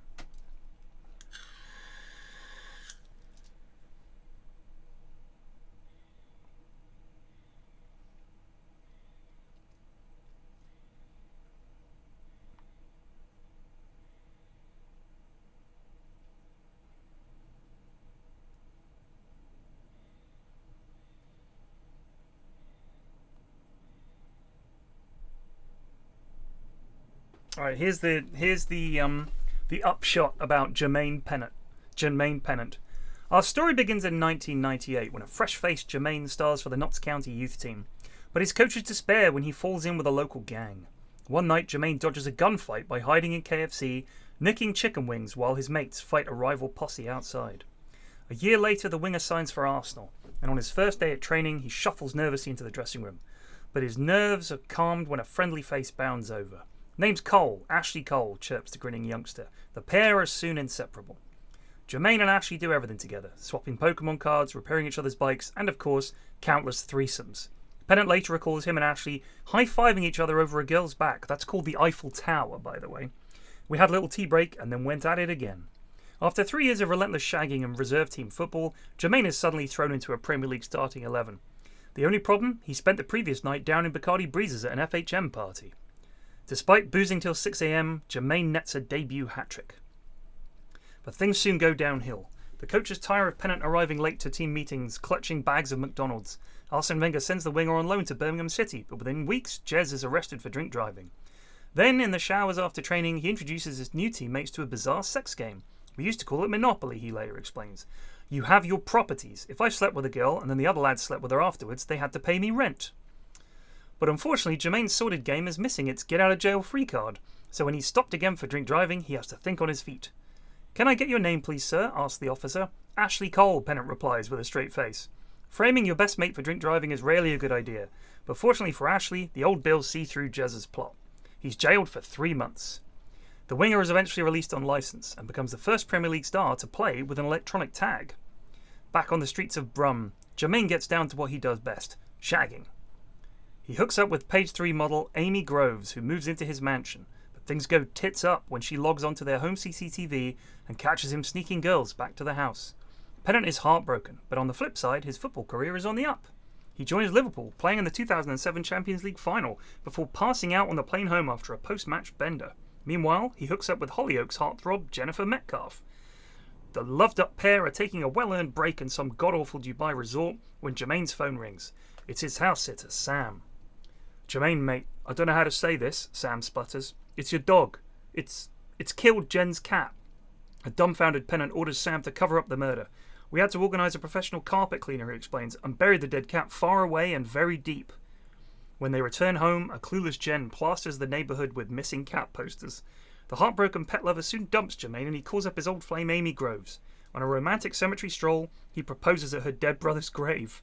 Amy agrees, but within months she catches him cheating again and puts her £32,000 engagement ring on eBay. After a spell at Zaragoza, Pennant joins Stoke on deadline day. In his rush to get to the airport, he dumps his 60,000k supercar at the train station. Utterly enchanted by life in Stoke, Jez forgets about his motor, and the piss-soaked Porsche becomes the car park urinal. It's not the only thing he's forgotten. His £3 million Cheshire mansion has been squatted in by crackheads who converted it into Britain's 4th largest cannabis farm. But a fault in the hydroponic system causes a huge fire, burning down the house. With the mansion reduced to ashes and the memory of a concussed goldfish, it's no shock when money runs dry. So he goes on Big Brother. His new wife warns, "You better not cheat on me," but Jez slips off his wedding ring and kisses a housemate. He later blames bad editing. He's evicted and comes face to face with his fuming missus. With tabloid vultures circling, they do what any sane couple would. They go on Jeremy Kyle. After a few home truths, Jeremy proposes a lie detector test, and Jermaine tries to leg it off set. His appearance catches the beady eye of a publisher, and he lands a deal for a warts-and-all autobiography. After the spilling the beans on his threesomes with Ashley Cole and the cat murder cover-up, critics hail Jermaine for his remarkable honesty. Not everyone's happy, though. On the day of the book launch, he wakes up to 39 missed calls and an inbox filled with angry texts. Ashley Cole, "Mate, what the fuck?" Jen Metcalfe, "How could you?" But despite the blowback, the book is a bestseller. Acclaimed author, threesome connoisseur, and crime scene concealer. What does the next chapter hold for Jermaine Pennant? Amazing. Amazing. That's one of the best ones yet. What is this queue time, eh?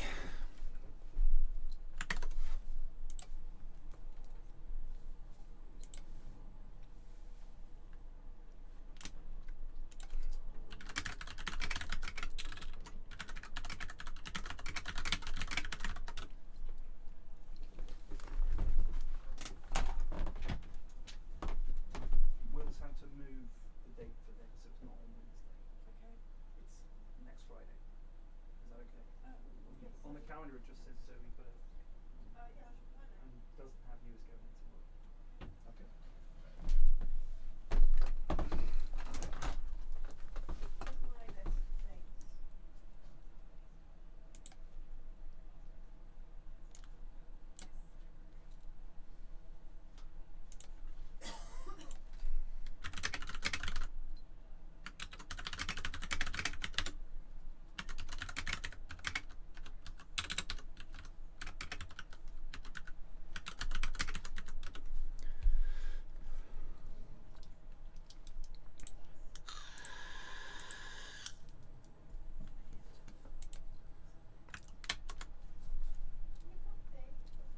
Do you reckon I've just been standing there for 10 minutes?